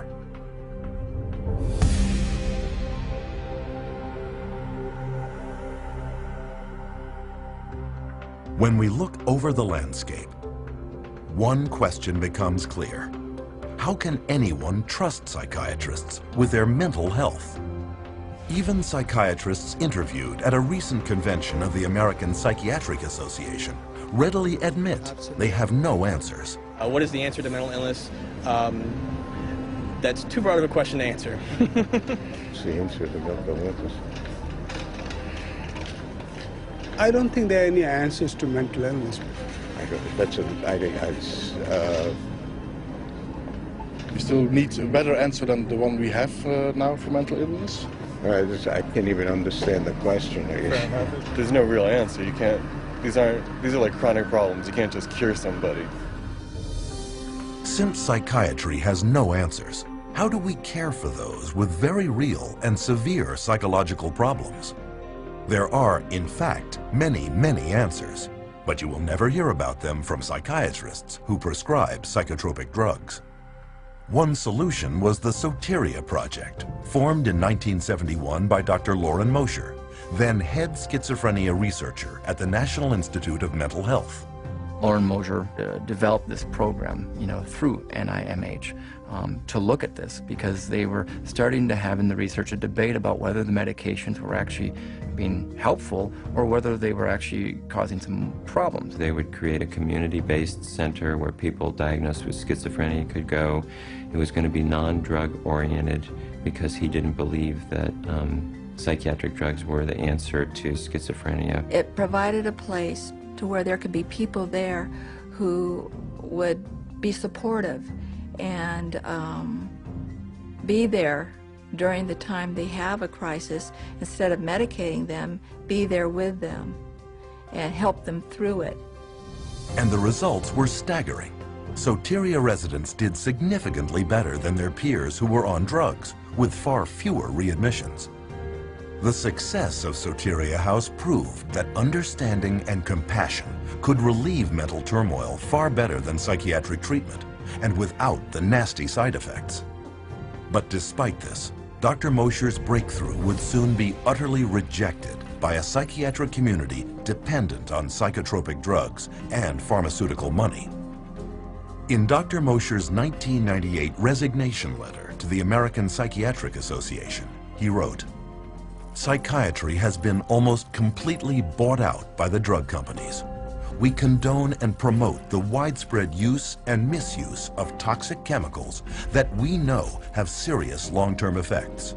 Is psychiatry a hoax as practiced today? Unfortunately, the answer is mostly yes." When people ask me about why aren't there more places to get this type of treatment and why is biopsychiatry kind of taken over, if they were effective, why did they go away? And I really think that it goes back to the question of money. Between political pressure exerted by the psychiatric establishment and a lack of funding, refuges like Soteria are few and far between. But they can be found, and the truly troubled can and do recover. But what about common, everyday mental or emotional distresses, such as depression or mood swings? Without using psychiatry, how can we treat those? It's easier than one might think, since there is ample evidence that well over half of all psychiatric problems are actually caused by an underlying, undetected physical condition. I would say nearly 100% of the time when someone comes in wishing to get off of an antidepressant, I find some underlying issues that weren't addressed originally that may have contributed or else caused their mood disorder. And you start to look at all the different factors in their life, a lot of times you can find that there's multiple different reasons that someone's not feeling well. Viruses can cause depression. Digestive issues can cause depression and anxiety. Iron deficiency is very connected to depression. One of the effects of pesticide poisoning is depression. Little children, if they get a streptococcal infection, can become obsessive and compulsive. I've seen people with bipolar disorder, manic depression, who have food allergies. Pretty much any kind of psychiatric problem can be associated with a low thyroid state. A ton of difficulties that a person has that can manifest itself as a supposed mental illness, but you fix the hormone, you fix the gland, you fix the nutrition. Miraculously, you can also fix the quote-unquote mental illness. Why a psychiatrist cannot get to the root of a person's problem, that's the million-dollar question. I have absolutely no idea. They could. They learn it in school. They could just as easily run a blood test as I could run a blood test. They could run all the diagnostic tests I can. They study anatomy, physiology, pathophysiology. They just choose on their own to treat symptoms. What about others whose psychological problem is not due to an underlying physical problem? Divorcing parents, a change in babysitters, moving in the middle of a school year. Those can cause disruptions in the normal flow of sitting in a class and paying attention. Good things are seen as stressful as bad things. Buying a house can be as stressful as losing a house. Getting married can be as stressful as getting divorced. But it may be some situational anxiety, situational depression that would have resolved on its own years ago. And the patient's been on medicine for years. Well, it is ridiculous to think that normal depression or grief from normal life circumstances should be treated with medication. We didn't think this way before we had them, because people just took it for granted that life was difficult at times. It was stressful, painful, and, you know, difficult emotions, be they anger, pain, sadness, grief. All these things are normal reactions, and to cover that up with medication is really to turn your back on what makes us human beings, which is our emotions. Of course, serious mental problems do at times require the assistance of others. But because of the massive money power of pharmaceutical companies that keeps paid psychiatrists propped up in positions of influence over the public, the media, and the rest of the medical field, the only treatment you will ever hear of is psychotropic drugs. But there is one thing the consumer can do: insist on full and accurate informed consent. Informed consent boils down to the patient must be told about their diagnosis and what the risks and benefits and alternatives are to the treatment.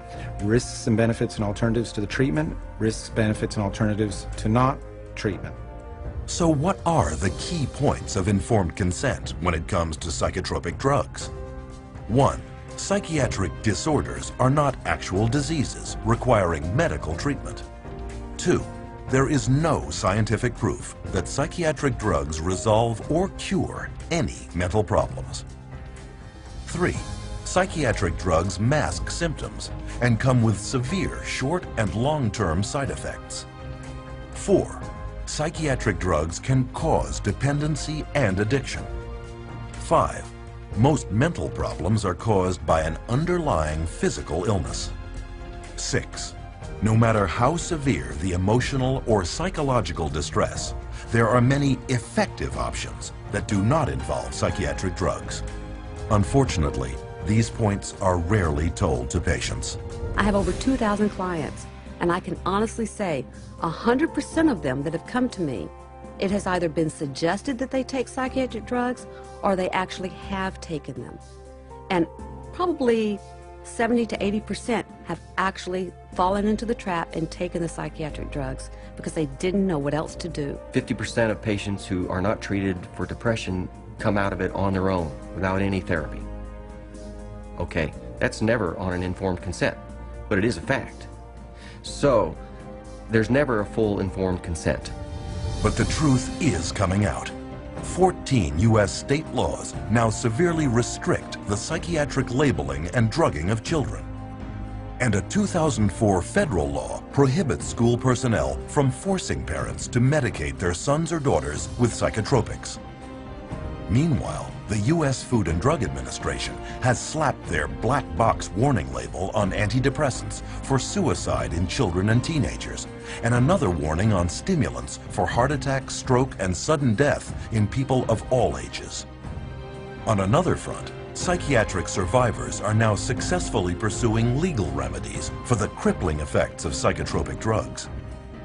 Since 2005, there have been 50,000 individual product liability and personal injury lawsuits filed against drug companies for damage caused by psychotropic drugs, an average of 34 suits a day. Eli Lilly, accused of illegally marketing its antipsychotic Zyprexa, has paid out more than $2.5 billion in settlements to 34 states and 31,000 plaintiffs. In 2009, drug maker Pfizer agreed to forfeit over $2.3 billion, in part for colluding with a psychiatric front group to illegally market its antipsychotic, Geodon. Yet with yearly pharmaceutical revenues around $600 billion, drug companies treat judgments and penalties as just a cost of doing business. In fact, billions have been set aside in advance for just that purpose. The pharmaceutical industry has such a huge financial base that even hundreds of millions of dollars in fines is basically meaningless to them. Fines for some of these transgressions are like petty cash to the big companies. They're more concerned about the reputation that might be damaged by this. The main thing they do there is just try to hide the fact, and the quickest way to hide the fact is to quickly pay the fine and get out of town.